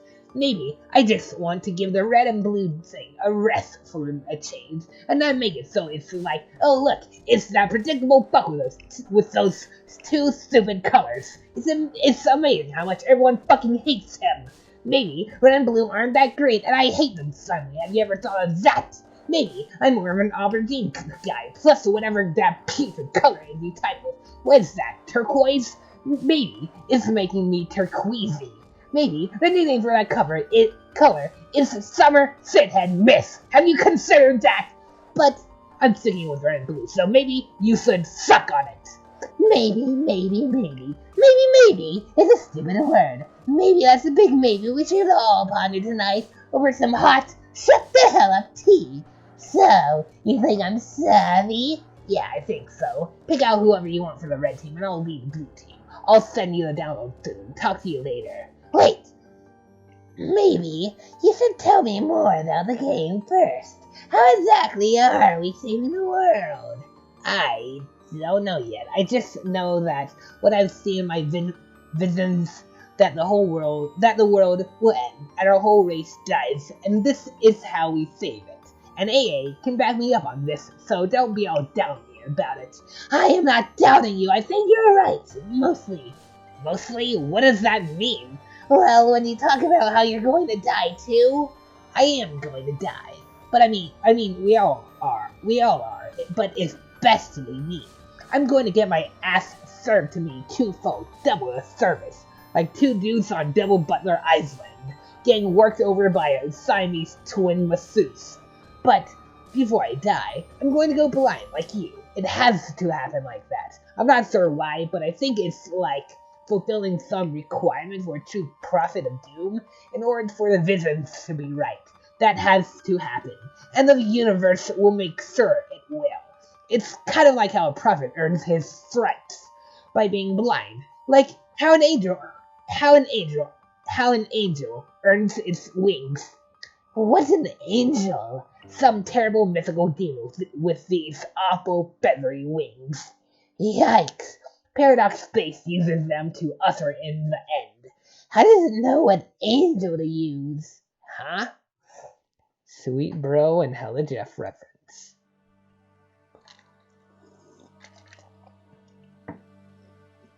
Comic 9, if I'm right. Oh wait, no.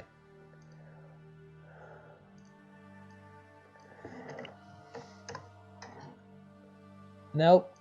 Before. Yeah, comic 8. I need to know what angel to use! Same dots and everything.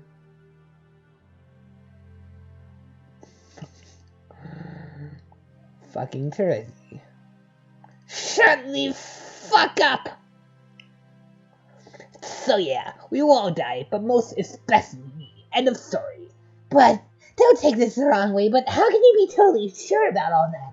How do you know some of the real visits you're having aren't getting kinda tangled up with, sort of the way you are about yourself? What do you mean? how you get mopey and you're always a victim or something, and how sometimes you think you suck when you really don't? Maybe that's clouding your vision? Okay, that's just some personal, private emotional issues, and I'm dealing with that. And honestly, I'd appreciate you not always throwing that in my face every goddamn opportunity you get. Like, this is a big circus act to you, and that is your special clown pile. See, God, so sensitive. Seriously, talk to AA. C will corroborate everything. You and C are pretty tight, aren't you? Not really anymore. It used to be a lot of fun, but now talking to her, I don't know, it just somehow always makes me sad. Okay, well, tonight's not about fun. This is serious. Deliriously so. We're in Smirius Sitsane City. Screw you and your shit stains. I will have a fucking blast and you can't stop me. Blue team scum. Oh, shit. It's on, suckers.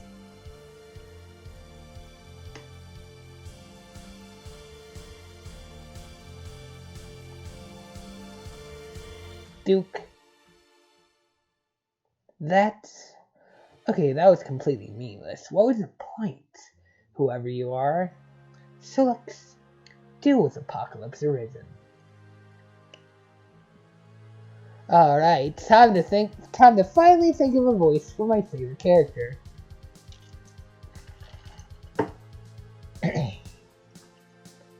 Did you set up the teams? No, like, did you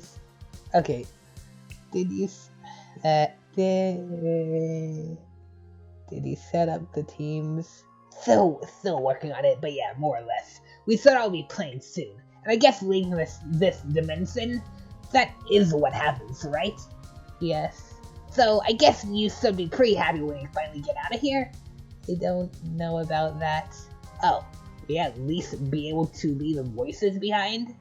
I don't know about that either. Isn't that kind of depressing? The thought that they might stay with you till you die? Not really. I'm okay with it. I'm okay with a lot of things, even our inevitable failure. So it will briefly masquerade as victory. Wow, fuck! That was so much more depressing than the thing I just said. Teresi was right. You are such a drag to talk to these days. She was right about a lot of things. Wow, what a mysterious thing to say. I am so intrigued. Do me a favor and spare me your silky conundrums tonight. Kind of pissing me off. But you like to talk to me. This is a fact, not a question. They told me. Oh, your sources have spoken. Relay a message for me. Tell them to go on my huge creaking bone bulge. Why do you like to talk to me?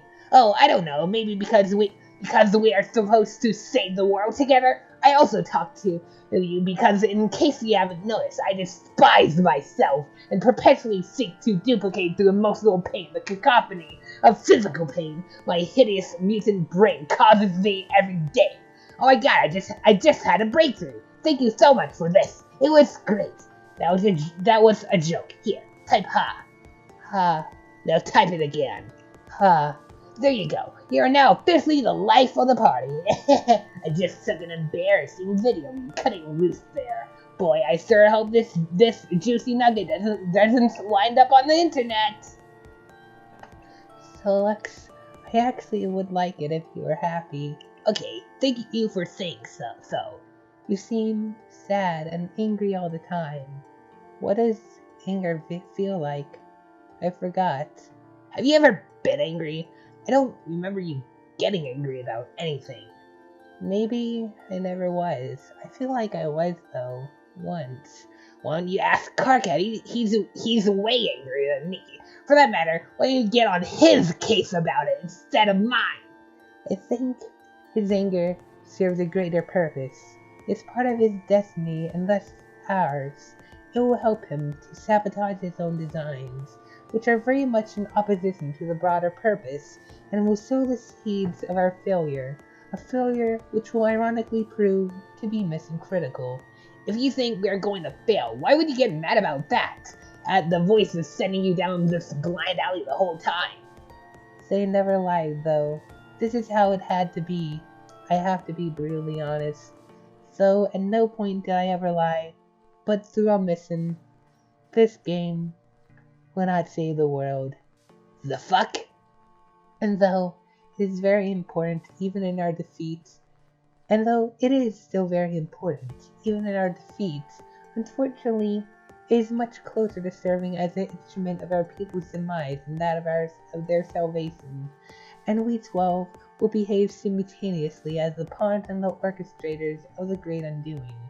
I don't want to play anymore then. You will though. Fuck that, just watch. This set is dusted. Check me out, I'll dusting it like a saucy fucking maid. It cannot be stopped. Meteors are en route. You know this, Solux. Who cares? I'm yanking the grub tube on this overconquered bitch. I'm telling Red Team Leader to forget the whole thing. I'm quitting as Blue Team Leader. You want to stumble through this macabre fantasy of your solo? Be my guest. You were never going to be the team leader though, which is to say, the first to enter. Are you messing with me? You do realize I'm psychic too. I could pull so much trippy set out of my spinal crevice, it would make his head spin like a dervish in a fucking blender. So get off your high hoop beast! I'm coming up. Huh? Up where? Hello? Solux, aboard. Oh boy. Hey, change of plan. We aren't playing this game anymore. You don't have to bother recruiting. Sorry to waste your time. I'm not the leader anymore. Karkat is. He is? He threw a tantrum about it, so I let him be the red team leader. Okay, that was fairly predictable, but that's fine. I'll talk to him about it. What's going on? Nothing. This game sucks and AA is full of crap. Sorry about all of this. Hey, change the plan. We aren't playing this game anymore. Hey, guess who the red team leader is? I'm the leader. It's me. Your plan to cripple your rival team has failed. I know, she told me. I don't care. The game is bad news. It will cause the end of the world, not stop it. So forget it. Just go back to whatever you were doing, writing your city code or whatever. So pathetic! This is yet another feeble attempt to weaken your opposition. To represent, I have already established a connection, and we are making great progress here. We are a great team, and I am a fantastic leader. We will beat this game in no time, while your team is clearly still asleep at the Sorax. Oh God, no, you idiot. I don't care about the game anymore. I just quit. I'm not playing. You stood too. Amazing. You're either being really persistent with a transparent ruse, or you really are just that sad and incompetent.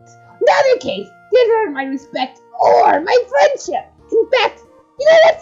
Friendship is cancelled. There. It's official. Bye-bye friendship. Oh, like you haven't said that a billion times. You aren't in any position to question my competence. You're the worst programmer I've ever seen.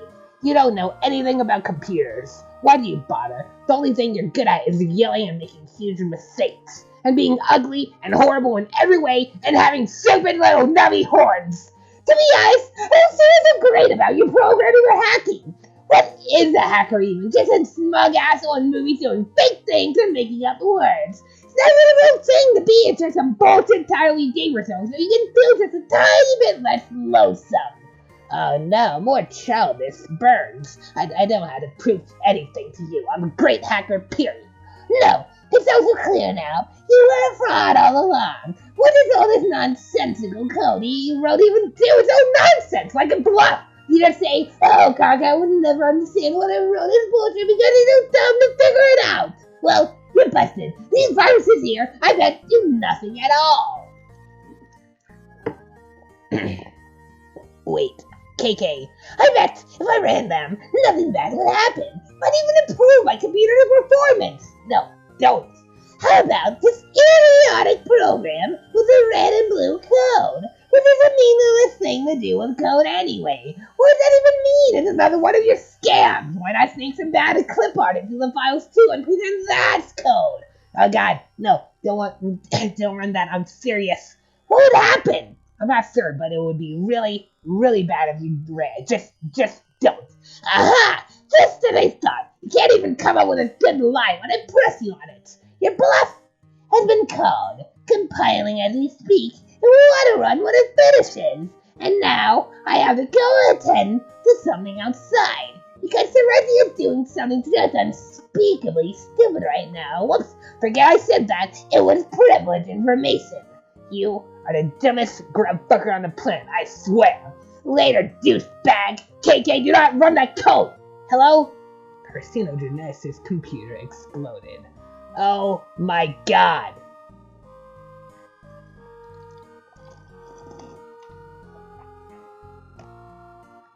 Frog.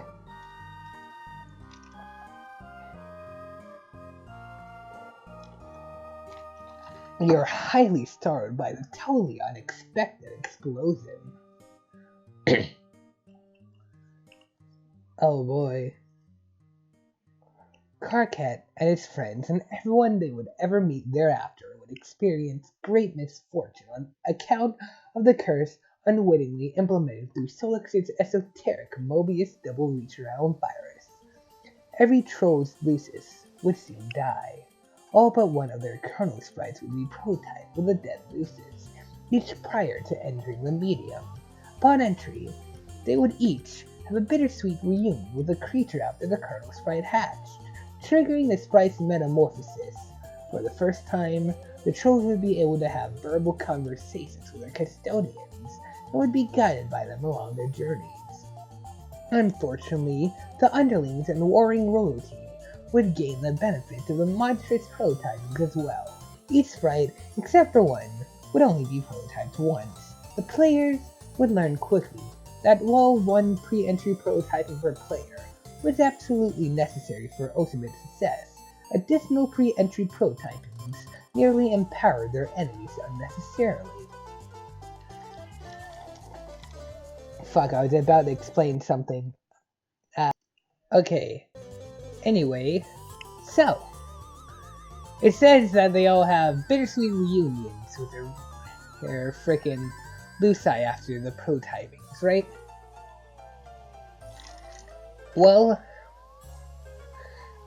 only 2 of the Luci in the entire comic ever say anything. Like, ever. We don't get to see a majority of these reunions. Actually, we don't get to see any of these reunions. Because they're not plot important.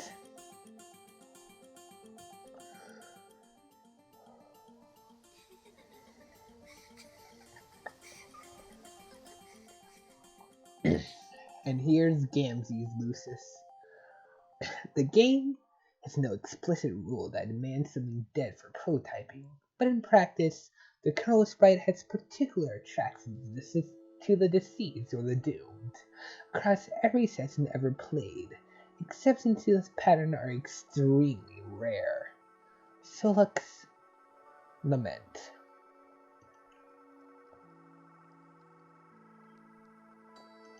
Ooh. Why did you send Karkat that code? It was such a bad idea! You suppose you would have both rejected to get a friend to think more highly of you, but why would finding your superior skills accomplish that? It was foolish! You ought to wipe all these clever viruses you wrote off your computer. They can only bring more trouble. Solix, delete.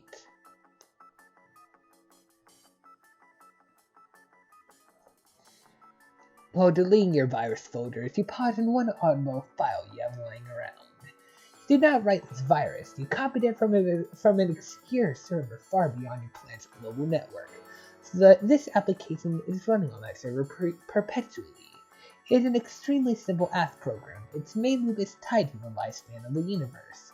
When the universe dies, a mysterious subprogram will be executed. You have no way of knowing what that subprogram does. It runs on a protected part of the server. It is completely unhackable. You delete the file, but it won't do much good. The program is already running elsewhere. Luckily, whatever harm it will do will not be done for many billions of years, and even then, what harm could a virus do after the expiration of the universe? This file always struck you as quite odd.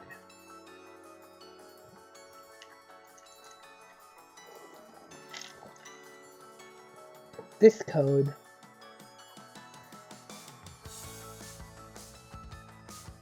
This code. The little 8-ball. I think that kind of provides a connection, huh?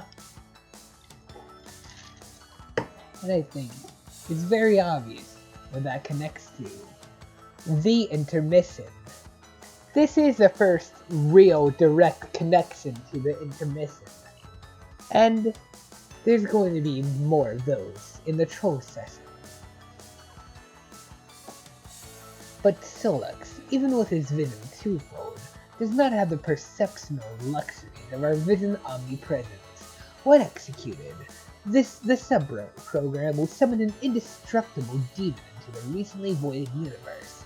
This monstrous being with the power to travel through time is inconvenienced very little by his arrival upon the Great Undoing.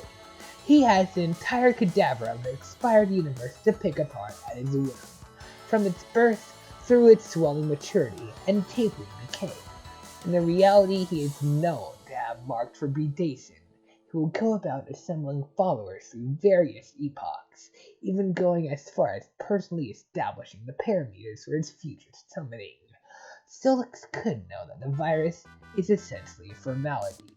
The demon is already here. And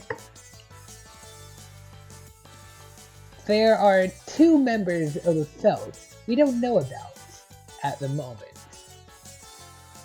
One of them has been mentioned, the other hasn't. But it is the mentioned one that's the focus here. Lord English. Sounds like your Lucius is agitated about something up there. Your Gero is serving with honey today. If he thinks he can get more, well that's just greed. You wonder what could be bothering him. You keep your enormous Cyclops chained to the roof of your communal hive stem. It is the only place there is room for him.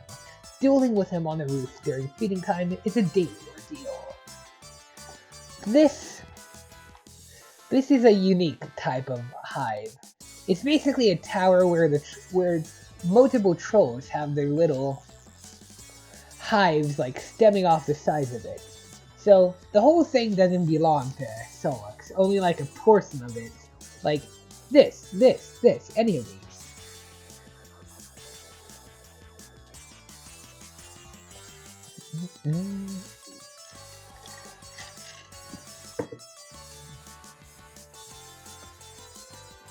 Be the other girl. Ooh, her. You're now one of the 5 other girls.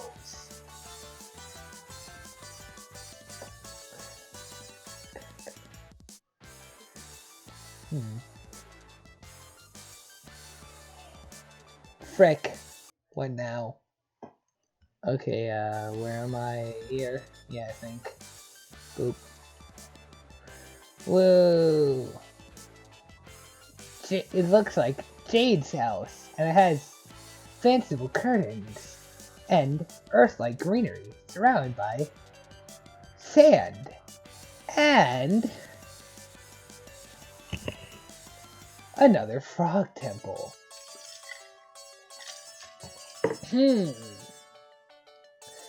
Stop being the other girl.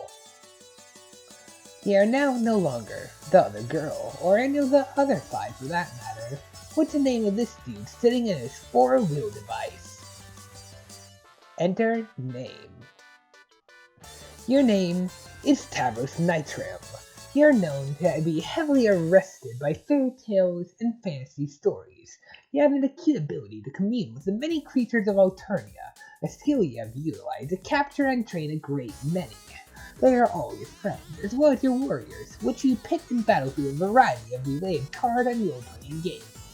You used to engage in various forms of more extreme role-playing with some of your other friends before you had an accident. You like to engage in the noble practice of Alternia and poetry, possibly the oldest, most revered, and certainly freshest art form in your planet's rich history. You have a profound fascination with the concept of flight and all lore surrounding the topic. You believe in fairies, though they aren't real. Your true tag is a dearest Torador, and you, speak in a sort of, faltering manner. What will you do? Little fun fact, the little preview of Tavros back in Act 4. The readers actually kind of assumed that legs were broken already and he was in a wheelchair. There is no actual proof of that, but Hussie decided to make it canon. Tavros cut to the chase and play card games immediately. You kickstart a rousing match of Fiddle Spawn with the only friend you got to play with in person, your loyal Lucis Tinkerbell. You take a look at the favorable hand you dealt yourself and crack a mischievous smile. With the host plush at the ready, you quickly lob an Ugani bomb and catch your adversary off guard. Oh god, spider. Oh god, oh fuck.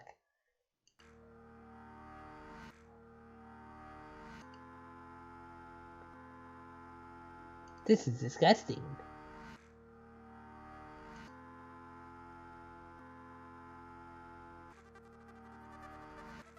Horseroni, I choose you! Hey. Tavros, command faithful steed.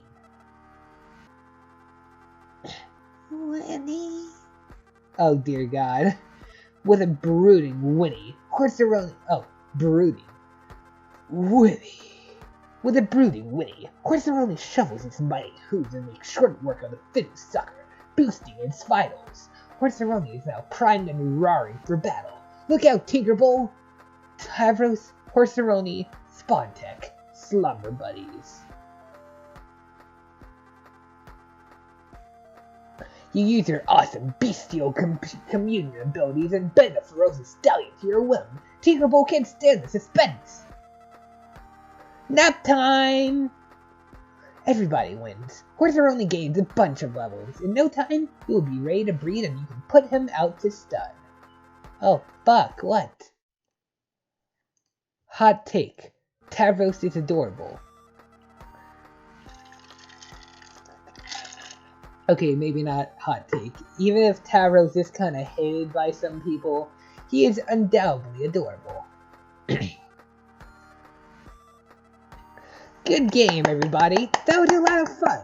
Time to do some other stuff, you guess. Oh god, he's clapping much faster than I was. Ow, fuck.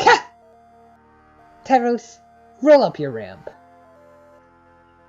This is how you get to your Recoup Raccoon when it's time to rest. Just kind of reduction getting in and out. Tavros, hop in. You can't fit all the way in because of your huge horns. It makes it hard to get any solid shut-eye. Great, now you're covered in slime. Why did you do this? You're going to have to change your clothes. There goes another solid hour down the tubes. Aw, damn it, there goes your four-wheel device down the ramp. That happens a lot. Tavros, take Lance. This is a nice song.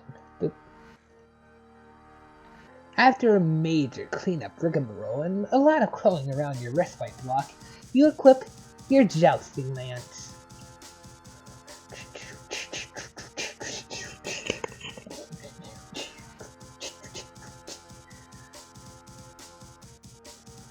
You like to practice your jousting outside. One day, you hope to prove yourself worthy of recruitment into the halls of the dreaded Imperial Cavalry Reapers. Assuming you are not slated for culling first on account of your disability or really any other arbitrary reason. Tavros, admire posters.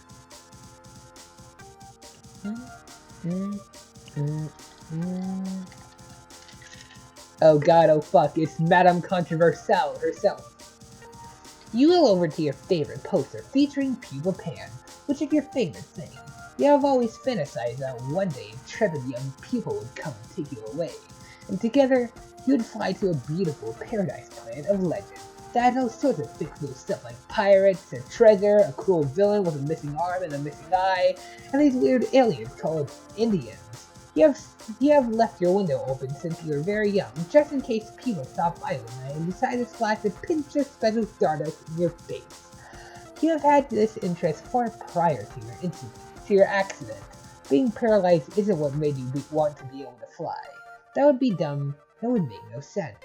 Being paralyzed does sort of make you want to be able to walk, though. Way in the future.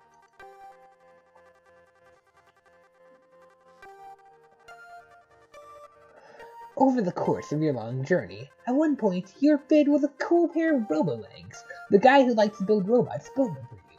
But then, he does like to break them more than he likes to build them. It's usually why he builds them in the first place. Occasionally, though, he will allow philanthropy to override misanthropy. Bleh. We have all sorts of... We have Carcat, Gamzee, the Unnamed, AC, and him. Who is this guy again? I forgot. I can't recognize him without his wheelchair.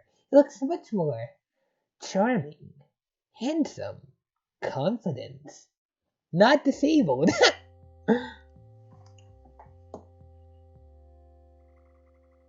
You were lucky enough to have a friend who didn't mind getting her hands dirty on account of your best interest. A friend with a chainsaw. The guy who likes to build robots just stood there and watched. It would always make everyone uncomfortable whenever he would just stand there and watch, and wait back again. But before that, you had to scoot around in your wheel device through the various worlds of the medium and endure all sorts of follies related to your disability, which, on account of their great plurality and marginal relevance, we will not get to see just as well. We will actually get to see some of them. But only like, not many. Wow, look at what happens when you space out and contemplate the future like that. The messages start piling up. Tavros, deal with AG. Welcome to what could arguably be one of the worst trolls, if she wasn't outranked, if her awfulness wasn't outranked by other people, and she didn't have like a semi,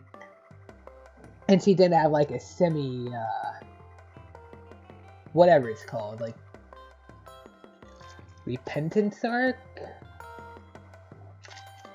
Redemption arc. She has like a redemption arc related in the comic. Oh well. Tavros. Hey. Red team is going... I'm not kidding. Red team is going to bite the dust, and I know you are on the red team. Whoa, really? Yeah, you totally are. My team's got no use for a boy that can't make no use of his legs. You are fucked for a team of losers full of you are fated for a team of losers full of blind girls and lame boys and cranky imbeciles. Okay, you're probably... fuck. Boop, boop, boop. Okay, you're probably right about that, but I shouldn't be talking to you. Oh? I promise I won't talk to you anymore. What? Promise too? Rufio? OMG, who's that? I hate this guy already! I am not good at this, I can't do this good. Oh wow. He's, okay, someone said I should give my self-esteem a name, and to be careful about what I say to make sure I don't hurt his feelings. So he's imaginary, a fake, like a made-up friend, the way fairies are, made-up, make-believe, fakey, fake fakes, who told you to do something so fraudulent. CA, but I don't know if she was joking about it. Might be a joke. I don't know, but I did it anyway. Oh man, what a meddler. I hate her meddling. Why is she always meddling? I don't know if it was a joke, but man. I don't think it was a joke. It was more like, okay, complete this analogy. Laughing is to a joke, and meddling is to... Exactly. That's what she just did to you. It's worse than a joke. It's worse than anything you can do. Next time, tell her to can it. That's what I do, but she keeps bugging me. Bugging and bustling and fussing and meddling. What's your deal? I guess it's flattering that you want to talk to me so much now. I guess I don't mind. It's cool. Anyways, Tavros, you've been amazingly boring as usual, so I'm going to go. Okay. This show needs to get on the freaking road. Believe it or not, the blue team doesn't have a single player in the session yet. While you guys have like 2 or 3 or such.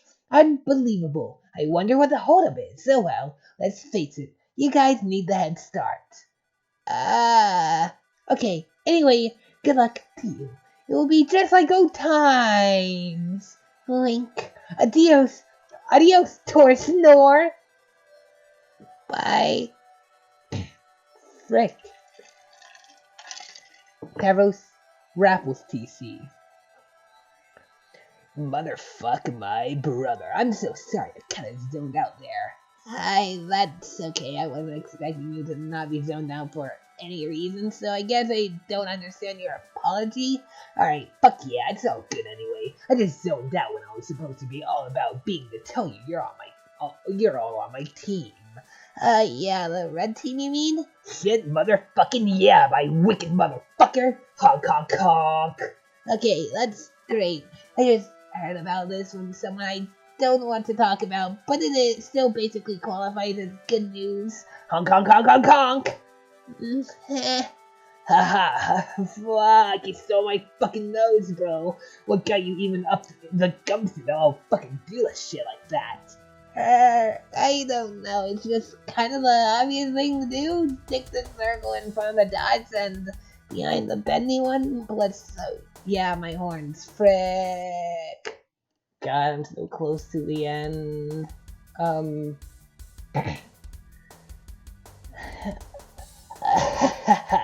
Maybe we can slam about it? Yeah, I could kick up the shit out some rhymes, bro. I'll stir up some fucking helmers and rip open a fucking bag of harsh whimsy.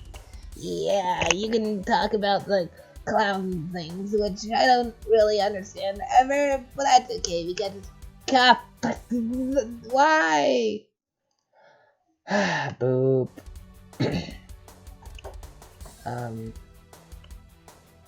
Yeah, you can talk about the clown things, which I don't really understand ever, but that's okay because it's kind of funny, whereas I'll address some topics pertaining to my interests and I guess personal motives. Yeah, fuck yeah.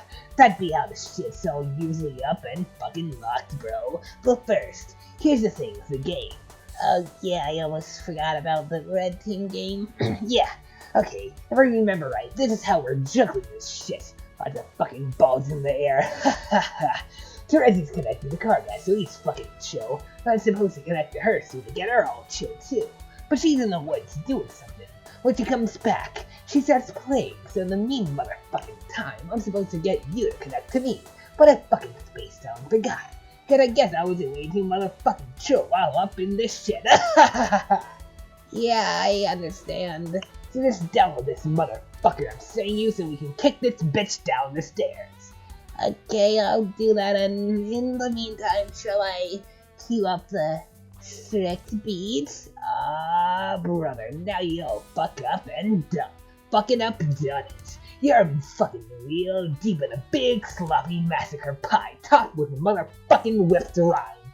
How strict are those beats at, motherfucker? Well, I turned those bits up those bitches at pretty certain. Set beat selector, and I'm kind of going hog wild on the curmudgeon knob, which I had recently installed. God damn, tell me more while I get my reach on for this frosty brew. Okay, imagine an array of beats at limits, and you gotta roll a book and then pay to skip it because there's not a lot of latitude. You won't stand for an attitude. Criticism is a habit you not really want to get into because they get pretty mad at you. Fuck, so fucking fresh. You need to be slapped fucking silly with a mouth like that. And if you got a problem with it, then I suggest you go and run it, dude. Okay, I will. Just let me sneak up on its butt or finger and snap its neck like I'm a fucking laugh assassin. Okay, are those beats still chill? Yeah. Alright, motherfucking strict. Yeah. Alright, crack. Motherfucking kick it. You both then proceed to have one of the worst rap-offs in the history of Paradox Space.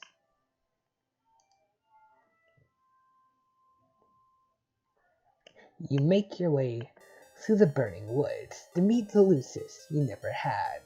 It's time for her to hatch. It's now or never. Since the world is about to end anyway, you suppose it no longer matters if the doomsday scale is tipped.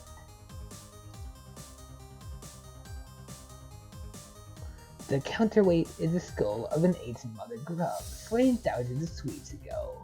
The egg contains a rare species of dragon which remains blind until maturity, using its other senses to survive. It has balanced its skull here for millennia, waiting for the warmth of a meteor to spark forest fire before hatching. In case it wasn't clear, dragons are real.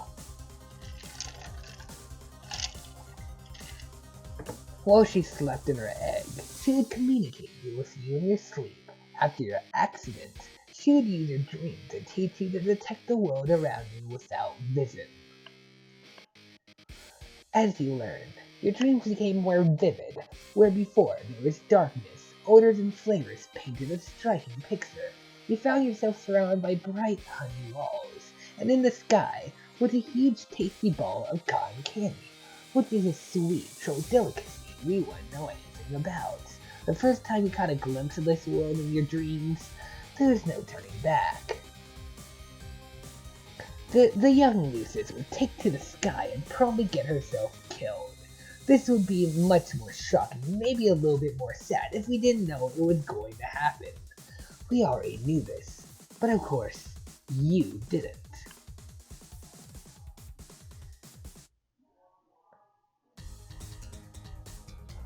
The dragon never smelled it coming. She would have followed to your tree hive. On your return, she would be scooped up by a sympathetic ally and reposited into the curve sprite. Then you and she could talk. There would be plenty to discuss. The Doomsday device would display the amount of time you had to get back to your hive and into the beacon before the forest was destroyed. At the time, it wouldn't occur to you to wonder whether the device was directly responsible for the apocalypse, or merely served as its precisely calibrated harbinger. And it certainly wouldn't occur to you to cast doubt on any perceived difference between those two things. It wouldn't until later, when you better understood the game you were about to play. Be the other girl. You are now the other girl. Render the girl in a more symbolic manner. That's better. We can now be properly introduced. Who's this spooky lady? Enter name. Your name is Iradia Megiddo. You once had a number of interests, which in time you have lost interest in. You seem to recollect once having a fondness for archaeology, though now have trouble recalling its past. It nonetheless has led you to find your present calling, which came through the discovery of these mystic ruins on which you presently stand, and which you have recently desecrated out of boredom. Guiding you to this calling were the voices of the dead, which you have been able to hear since you were young. The voices have become louder as the great undoing approaches. This trend of escalation began after an accident involving a certain kind of role-playing, which might have been another one of your interests once upon a time. It doesn't matter much anymore. The accident resulted in the death of your Lucis, which prompted you to leave your home and take up these ruins as residence. On the instructions of your ancestors, you have recovered mysterious technology from the ruins and convinced a friend to adapt it to a game that will bring about the destruction of your civilization. And by convinced, you suppose you mean tricked. He has tentatively named the game Scrub, which is a word that is not terribly elegant. If it were marketed by a legitimate game company instead of rapidly patched together by a young hacker, it would ostensibly be given a better title. He is presently mobilizing 12 friends to play it, including him and yourself. He believes he will lead the blue team, but he is wrong. Your troll tag is Apocalypse Arisen, and there is typically a pronounced hollowness to your words. What will you do? Radia, retrieve computer. The Ouija board. The Ouija modus. The Luigi board? It's not up to you to decide what you retrieve from your Solodex. It's up to the spirits. Looks like the spirits are being cooperative today, as if a bit cryptic as usual.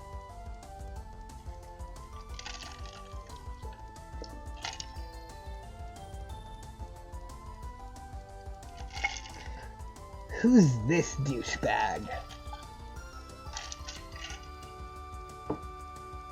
You found this baffling artifact some time ago on one of your digs. The creature on this facade is completely mystifying.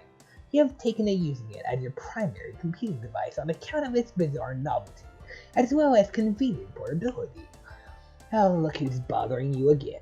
She's always bugging and bustling and meddling. What's her deal? Guess it's flattering that she wants to talk to you so much, though. You're okay with it. You're okay with a lot of things. Radia, humor GA. Oh god, how would I do this voice? Hi again, Aradia. Oh no. So I guess tonight is the night you blow everything up. Is there nothing I can do to change your mind? No, or yes. Yes, there's nothing, and no, you can't. But you shouldn't pretend as if you believe this has anything to do with the state of my mind, or the decisions it will make, or has already made. Yeah, I guess not. I thought I'd be friendly, though, and remind you that you do in fact have a hand in all the terrible things that are about to happen, because that's what friends are for. And the fact that what ensues will be terrible is an immutable fact I am stating for the record, and the fact that we will not be on the same team is similarly immutable. It does not mean that teamwork is what isn't taking place here. Sorry I didn't follow that. I'll be here to help if you need me. Okay, thanks.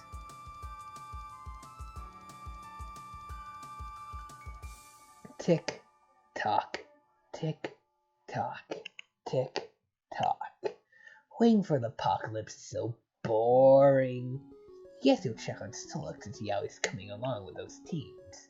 Radia, check on Solux. You then have a conversation we already read, which began like this.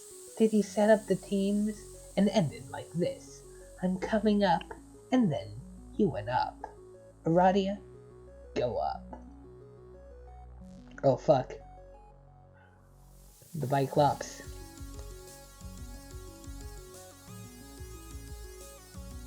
You wonder what she wants. What's with all these girls bugging you? Bugging and fussing and meddling. Radia, get bugged by AG. Radia! Oh boy, that's way too many of the same letter in a row twice. I know! So we are about to get started, right? Have you checked Solux yet? Do you have Mr. Two Eyed all befuddled and flustered in your weapons light, or Mr. Four Eyes? I don't know. Which nickname do you think would be suitably derogatory in this case, Radia? How about 8 Eyes minus 7? Bleh. I didn't trick him. It's not like that. Okay, whatever. The point is, what if you have finally pulled the finely woven silken mesh over his dumb different colored eyes? You and I will stop playing the game and be the blue team leaders. That's how this will work, right? Wait, do you mind if we are co-leaders? I forgot to ask. I just assumed it was okay with you. I don't care. Great, that's a spirit. And when I bring you into the game, whatever the hell that means, then we can send each other stuff, right? That's how this works, right? Yes. Be awesome, because I have a present for you. It's a surprise. It is going to be great. From me to you. Just from me. For me alone and nobody else. I can't wait to see the look on your face when you see. Okay, well, I'm sure it will be very thoughtful. Hey, speaking of which, what will the name of our team be? The blue team? No, I know that. I mean the name of our team. Just you and me. just us. I haven't given it any thought, nor did I think such a thing was up for consideration. But if you want to pretend we both have a separate team together and name that team, then knock yourself out. I just thought it would be really fitting, kind of like a fresh start, you know? Oh, fuck, what? God, the fact that this will be more than 2.5 hours. I haven't given it any thought, nor did I think such a thing was up for consideration. But if you want to pretend we both have a separate team together and name that team, then knock yourself out. I just thought it would be really fitting, kind of like a fresh start, you know? I don't know, whatever shared interest. I guess I never really thought about it like this. I guess I'm used to thinking of you as an enemy. There must be some overlap in profiles. Come on, let's brainstorm. Man, it'll be great. We'll be unstoppable. Surely you must admit it will be a nice rebound from the team charge debacle. I never think about that anymore. Oh man, I'm so dumb. Here I am running my mouth and opening up old wounds while at the very same time trying to make amends. What an idiot. It's okay. Hey, speaking of which, the loser isn't going to be on the blue team, is he? Which loser? Your old team buddy. No? Oh, thank fucking goodness. Talk about dead weight. You made the right choice, leader. I mean, co-leader. I didn't exclude him for that reason, or at all. You're just not getting it. You never listen. Man, now I've got this huge beef grab lodged in my neck just thinking about him. I'm going to go give him a hard time. Let me know when you're live later. Don't do that. It's really childish. Wow. Be the mysterious spider girl. You try to be the mysterious spider girl and fail. She's way too mysterious for you to beat her yet. Seriously, what's up with those glasses? What's up with that robo arm? What's your deal? You guess it's flattering that you want to be her though. She guesses she doesn't mind. It's cool. We'll learn all about her a little later. So let's get back to Aradia. Aradia, I would like to apologize. I flew off the handle there. It was like the handle was a bald guy going really fast, and I was his toupee. So, I'm sorry. It was my fault. It's okay. I hope we are still friends. Yes, we are. So, anyway, I think even though I quit as the leader, I'm still going to play the game now. Because it's either that, or get totally creamed by all these fucking face boners. Hey, maybe we can make the best of this game anyway, even though I guess we're going to lose. No, I'm sorry. You can't, Solix. Not yet. Oh my god, you're still going to give me shit again? After I crawl out my belly like that, I'm groveling at you like some low-class guy with whatever color blood is lower on the hierarchy than mine? What's worse than yellow? Fuck this confusing caste system. Anyway, screw you. I'm playing this game right now. No, you're not. Trust me. Wait, what's this? Are you hearing that spooky message from the grave? It is from my ability to give a fit, which just died. This is where you laugh again. Come to the window. Why? Because I'm outside. BS. Take a look. I don't see anything out there. Come closer. You'll see me. I promise.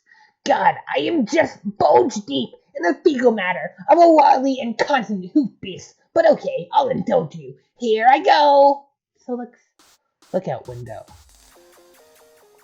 Okay, looking out this lousy, stupid goddamn window. Lousy, stupid goddamn psychics. Snap. Nap time. Much later. When you would finally wake up, you discover all of your teammates had connected to each other and entered the medium. You would be the last to enter. Your long nap would facilitate a series of important dreams that would prove essential in support of your teammates. But here and now, the destruction of your hive would be imminent unless you could quickly establish a connection with the first player of the group and complete the chain. So let's wake up. Everything's falling. The mind honey. Some of it got in your mouth. You do not Under any circumstances, eat the mind honey.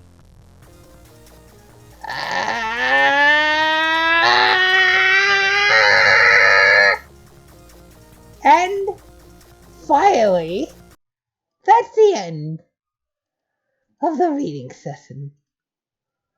Yep, got saved. I am tired. That was a long 2.5 hours. Oh boy. If anyone actually watched this entire thing, thank you so much for actually watching it. And thank you if you're choosing this as your first time reading Homestuck, thank you for that too. If you're just rereading it and using me for some reason to reread it, thank you too. Out of my fucking throat. Need to stop. So it's like how long has it been? Like a few days since I recorded everything you just watched. And I realized I didn't frickin' record the cool new Homestuck thing I meant to do every like 8 episodes. So I'm doing that now. I'm here, I think. Yes, here. Turn. Ow. No, this isn't actually it. It was right here. I said ink. Here. And now we get another whatever until like end of Act 4. It's a good thing I procrastinated for so long to upload this. Oh yeah. Oop. I could just theater mode. Na, na, na, na, da, da, da,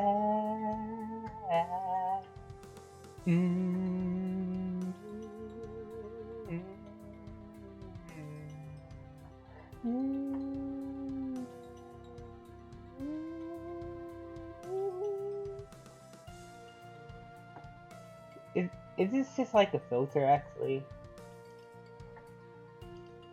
Oh no. I don't think the rapper's Andy.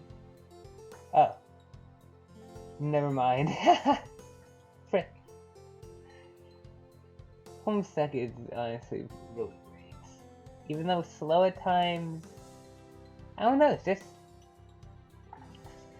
I kinda missed out on experiencing Homestuck for the first time. Like, well, okay, no, that's not how it works.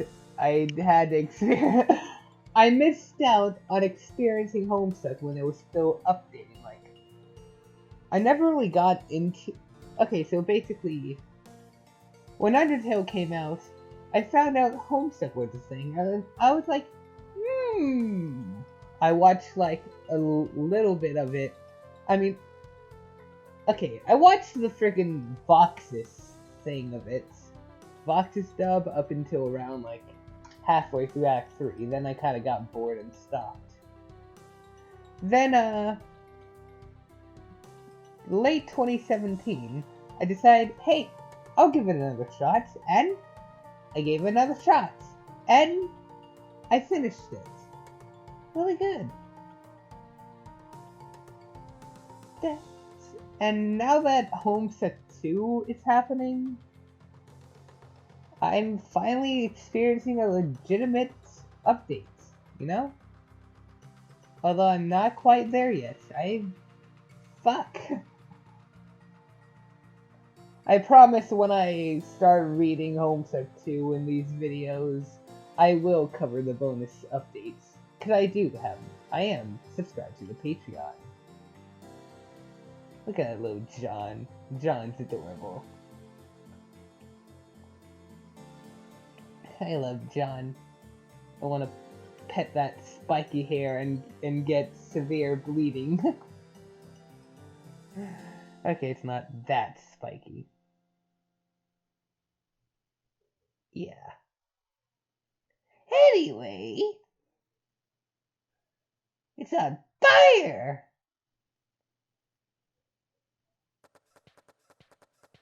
SFXN Jungle. What the fuck is that? Da, da, da. Okay, so basically, suburban jungle, but like, made with sound effects? Na, na, na, na. Na, na, na, na, na. Da, da, da, da. Da, da, da. Da, da, da, da, da, da, da, da.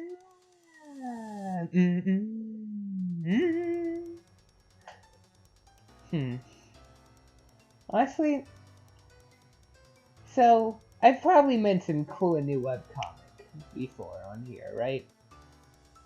By the way, it's probably like safe to read the Cool New Webcomic until the intermission at this point.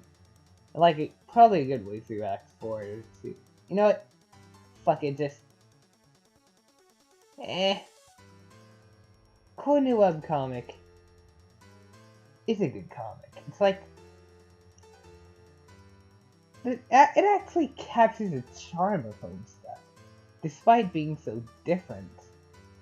Like, despite having Sweetbro and Holodraft combined into it, it does perfectly capture the charm of it, with starting from Act 4 at least. Or maybe starting from the intermission, actually, I don't know. I'll admit, the first 3 acts of Cool New Webcomic are kind of a drag. Still enjoyable, depending on your sense of humor, but a drag. Also, why did so many crows fly into Dave's house like that? Like, why? I don't understand.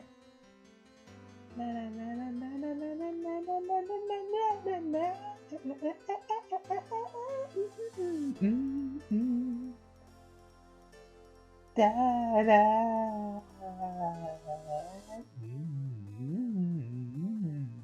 That head shape is kind of awkward though.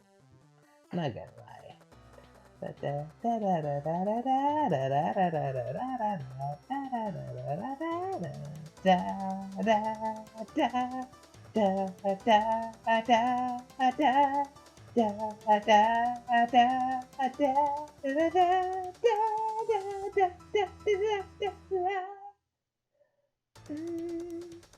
It's time. Da da da. Na na na na. Da da da. Na na na na na. Na na na na. Na na na. That poor imp. He just wanted the hat. He just wanted to sit there and look cool and wear a hat. And you punch his face, John. You ruined his little imp dreams. And now, he's going to ruin you with his sharp imp teeth. That still little though. Little teeth. Tiny teeth. Adorable teeth. Na, na, na, na. My name is Arsenal. Meat. What the fuck is this? Houston, I will eat 5 big fucking shit-filled adult I'm... stores. In one moment, What? summer day, and then my crippling addiction to pornography will be buried alive. I'm Okay. thinking of a number between my buttocks. Do you know what it is? You. It's my credit score, and it happens What? to be 720. Okay, Bowman. I'm thinking of a number Yes. between 450 and 850. Do you know what it is? It happens Don't to worry, be when I run out of Homestuck albums to listen to, like, official and a few select unofficial ones, I'll start going through the cool new webcomic stuff. Especially since, you know, Homestuck 2 doesn't really have any music. Probably never will. Maybe? We'll see. It might. Why is there only one plan there? I don't... It's supposed to, like, put focus on Rose. I don't quite get it.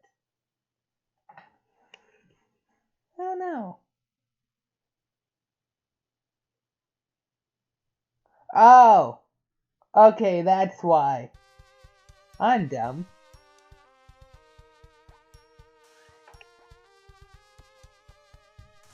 Eh. Land of Light and Rain. Sounds, standoffish? Okay, no, it doesn't quite sound like. But it does definitely sound like. It sounds Western, I don't know. It's not Western per se.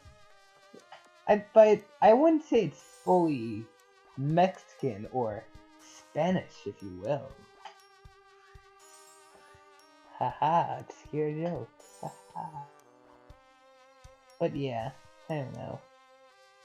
Wizard.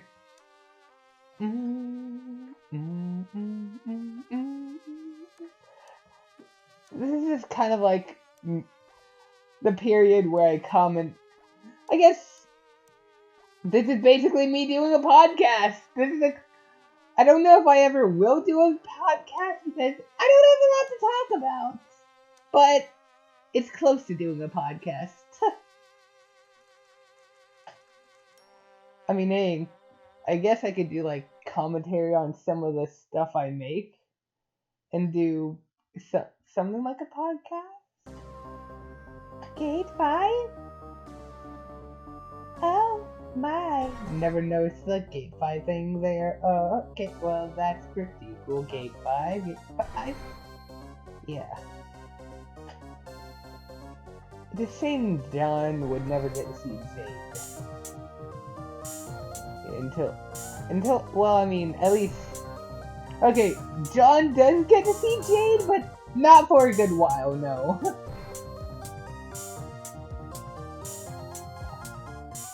Like, other than her corpse on the battlefield, but he will get to see her eventually, and he'll be able to spend a long, long time with her.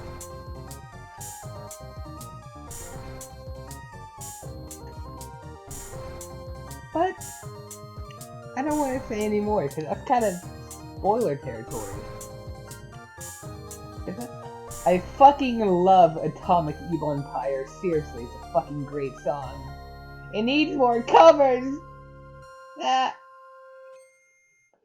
Stiller. Hee hee, ha ha, hoo hoo.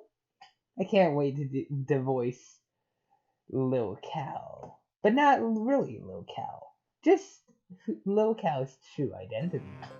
I do not want to say his true name. Oh fuck. Oh god. Oh fuck.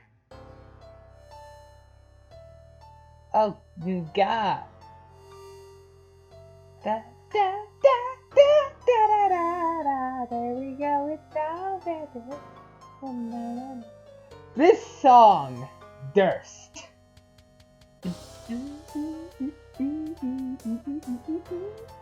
I don't know what to think of this song. Like, I guess this is a remix of Liquid, another song associated with Cool New Music Team, which was not, I don't think should be on it.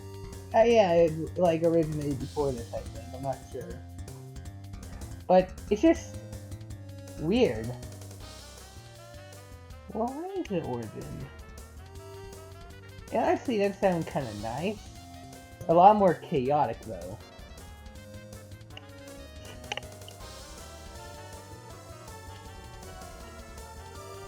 Jack, don't bite your tongue.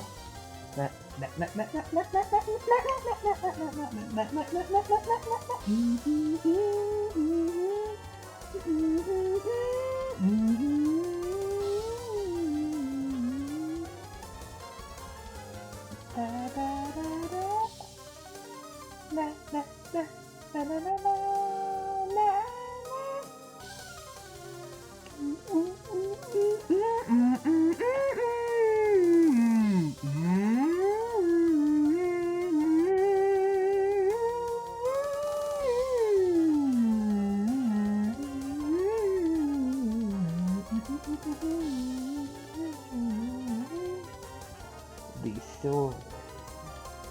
Da, da, da, da, da, da, da, da, da, da, da.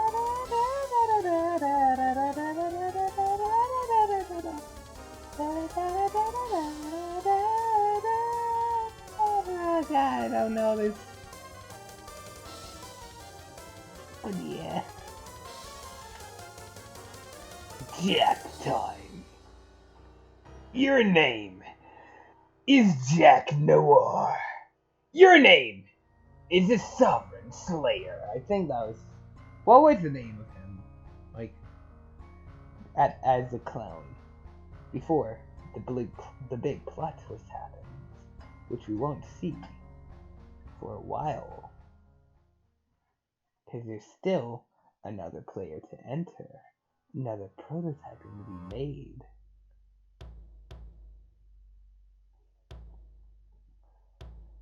I love WB. He's a precious baby. And also, like, good. But he's good.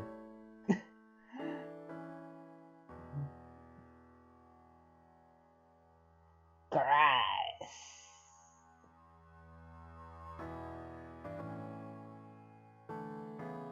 It's actually pretty good.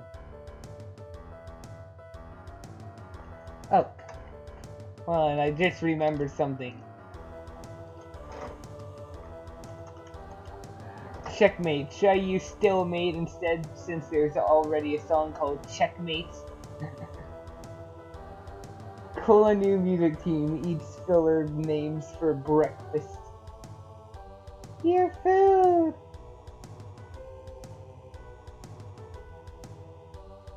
Oh, so that little thing there, that was the same, like the little jousting dummy that, or scarecrow. The scarecrow is basically just Tavros's jousting dummy. Tavros's jousting dummy was a retexter.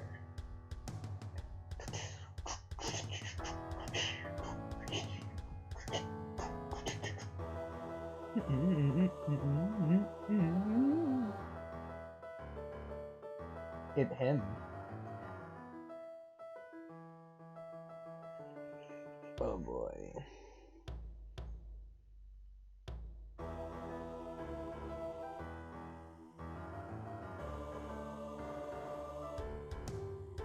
Frick.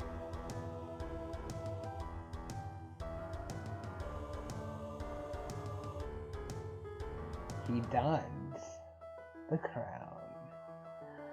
I always thought that was like he had a headache for some reason, until I realized he was just putting on the crown! Oh god, what is this?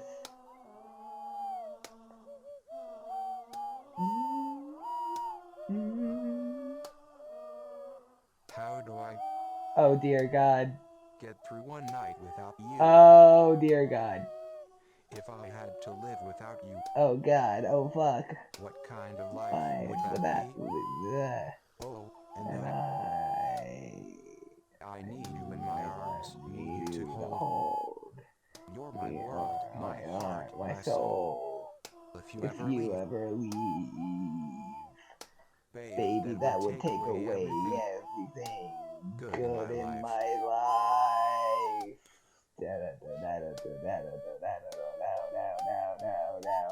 How do Without I? Oh fuck. There'd How? be no sun on my Oh side. god, oh fuck, I don't know the lyrics. There'd be no love in my Na, life. na, There'd be no world left for me. No, and I, baby, I don't know what I would do. I'd be lost if I lost you. If you ever leave, baby, that would take away everything that's real in my life. Casey. And tell me now, how do I live without you? How? I want to know. How do I breathe without His you? face. His fucking If you face. ever go, It's how will I love ever, Carcat. He's adorable. ever survive? It feels so justifying being able to say his name in Act 4 Here comes territory the guitar without solo. worrying about spoilers. What are they gonna do? You play the I hear ya. I hear min here. Oh God. My heart. So good on my eardrums. Oh God. Yeah. Oh! You got a Telecaster twang. I don't know what to Twang say! into my soul. I don't know. Dang! Ah! Dang! Give me more! More music! Oh hey look, it's the last one. Probably. What's that? Goddamn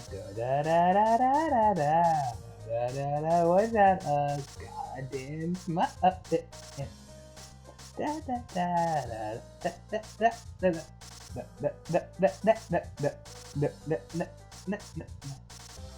Bro.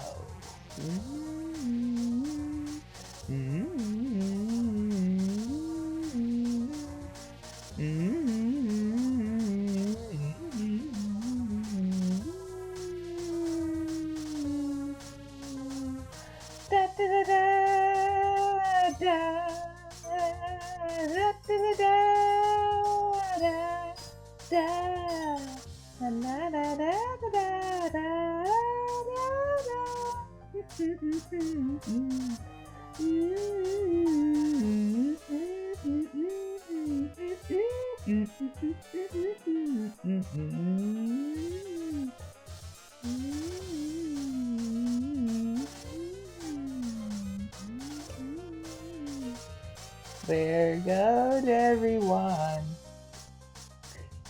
WB. I feel so sorry that WB's rebellion was going so well, and Jack just comes and fucks it all up. Jack just hates everyone, honestly. Like, there's really only been one person Jack has never hated, and it wasn't even Jack. It was Spade Slick. Fucking Spade Slick. Meow. Yeah.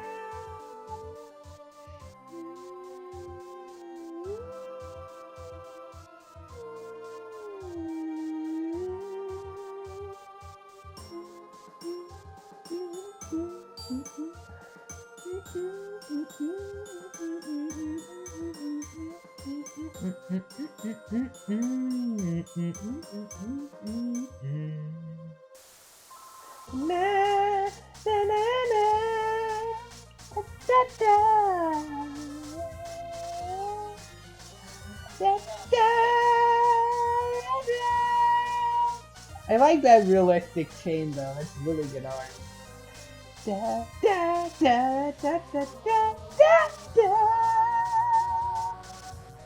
da da. Oh my god! What? What? Oh, by the way, there's actually another version of this. We'll watch that after. But, fucking JoJo! JoJo! I have not watched JoJo really. Like, I watched the first 3 episodes, then I kind of stopped. I don't know. What I did see, I did like it, but it got a bit hard to follow after episode 1. Probably because I watched the other 2 episodes when I was tired, but it was interesting, but I guess not something I really enjoy that much.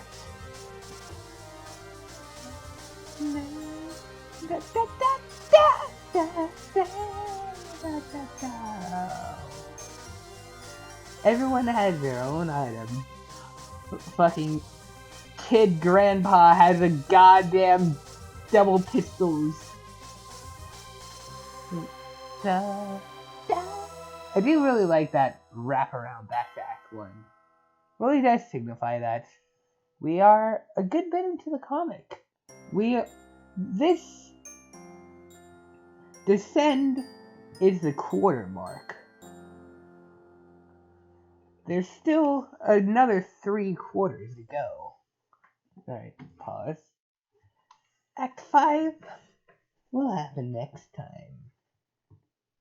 But for now, there's another one. This technically isn't part of Cool New Homestuck. I have no reason to do this, but fuck you! It's in Rereads videos. Okay, this is actually kind of... Oh, fuck. I didn't close out of that? Huh.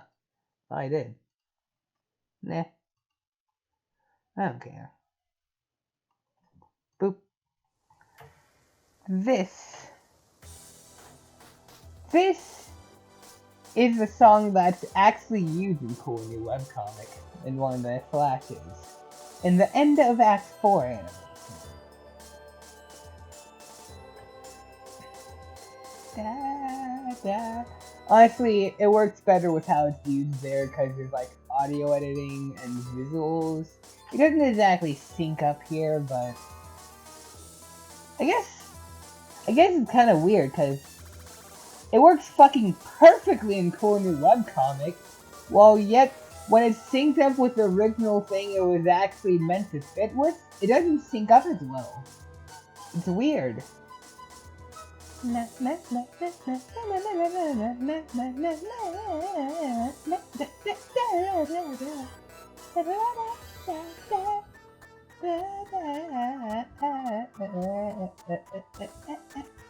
But yeah, I know there's a lot of people who don't like Cool New Webcomic because it's art style, it's humor.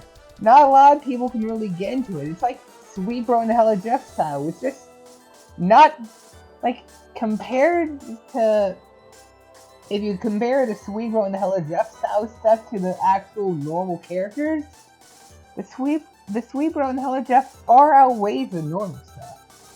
But that's also why it gets better around Act 4, because it starts to actually balance the normal and Sweet Bro and Hella Jeff stuff better. And it's just generally more enjoyable. And I'd say, if you're going to judge whether you like it or not, read up until the end of Act 4 animation. Because end of Act 4 is like the one of the most defining moments of Cool New Webcomic. Of course, I obviously can't show it on here because it's part of the story. Showing it would give huge spoilers. But it's a 12.5-minute animation. Like, almost as long as Cascade. Cascade is also something we haven't gotten to yet if you're a first-time reader.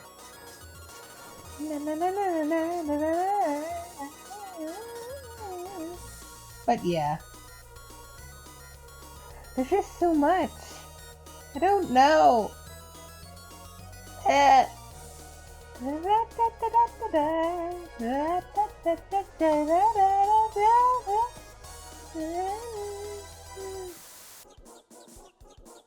This part wasn't actually used in Cool New Webcomic.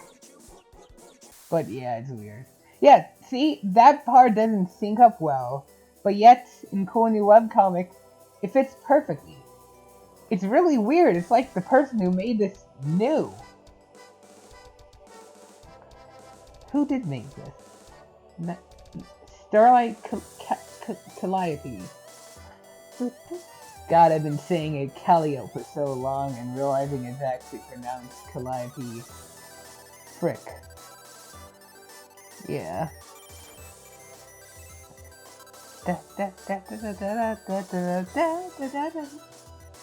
Of course, Jade's alive self is going to end up fine, you know, because Beck.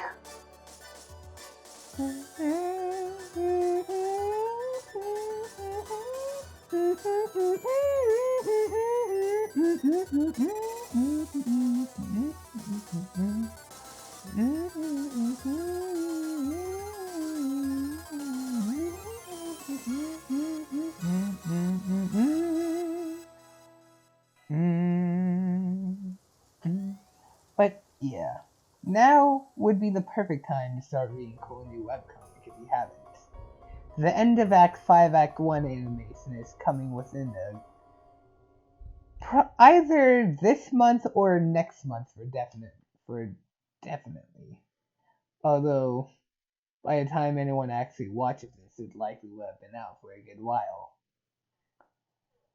Oh well, what is this? What? Okay, what? Anyways, fuck. That's about it. That's... You should feel bad. Not anymore. It's never coming now. But anyway, thank you for watching through this entire video. Like, the entirety of it. Even the part I forgot to record initially. This is like 3 fucking hours. If you watch this entire thing, I applaud you. I applaud you so fucking much. I want to sleep. I'm not gonna sleep. It's a few days after I recorded that. I recorded it last Sunday, 3 days ago, and then I'm recording this additional section 3 days later, and it's recorded. I have nothing else to say. I already did the outro like 31 minutes and 7 seconds ago. There's nothing else to say. Thank you for watching. I'm dying inside.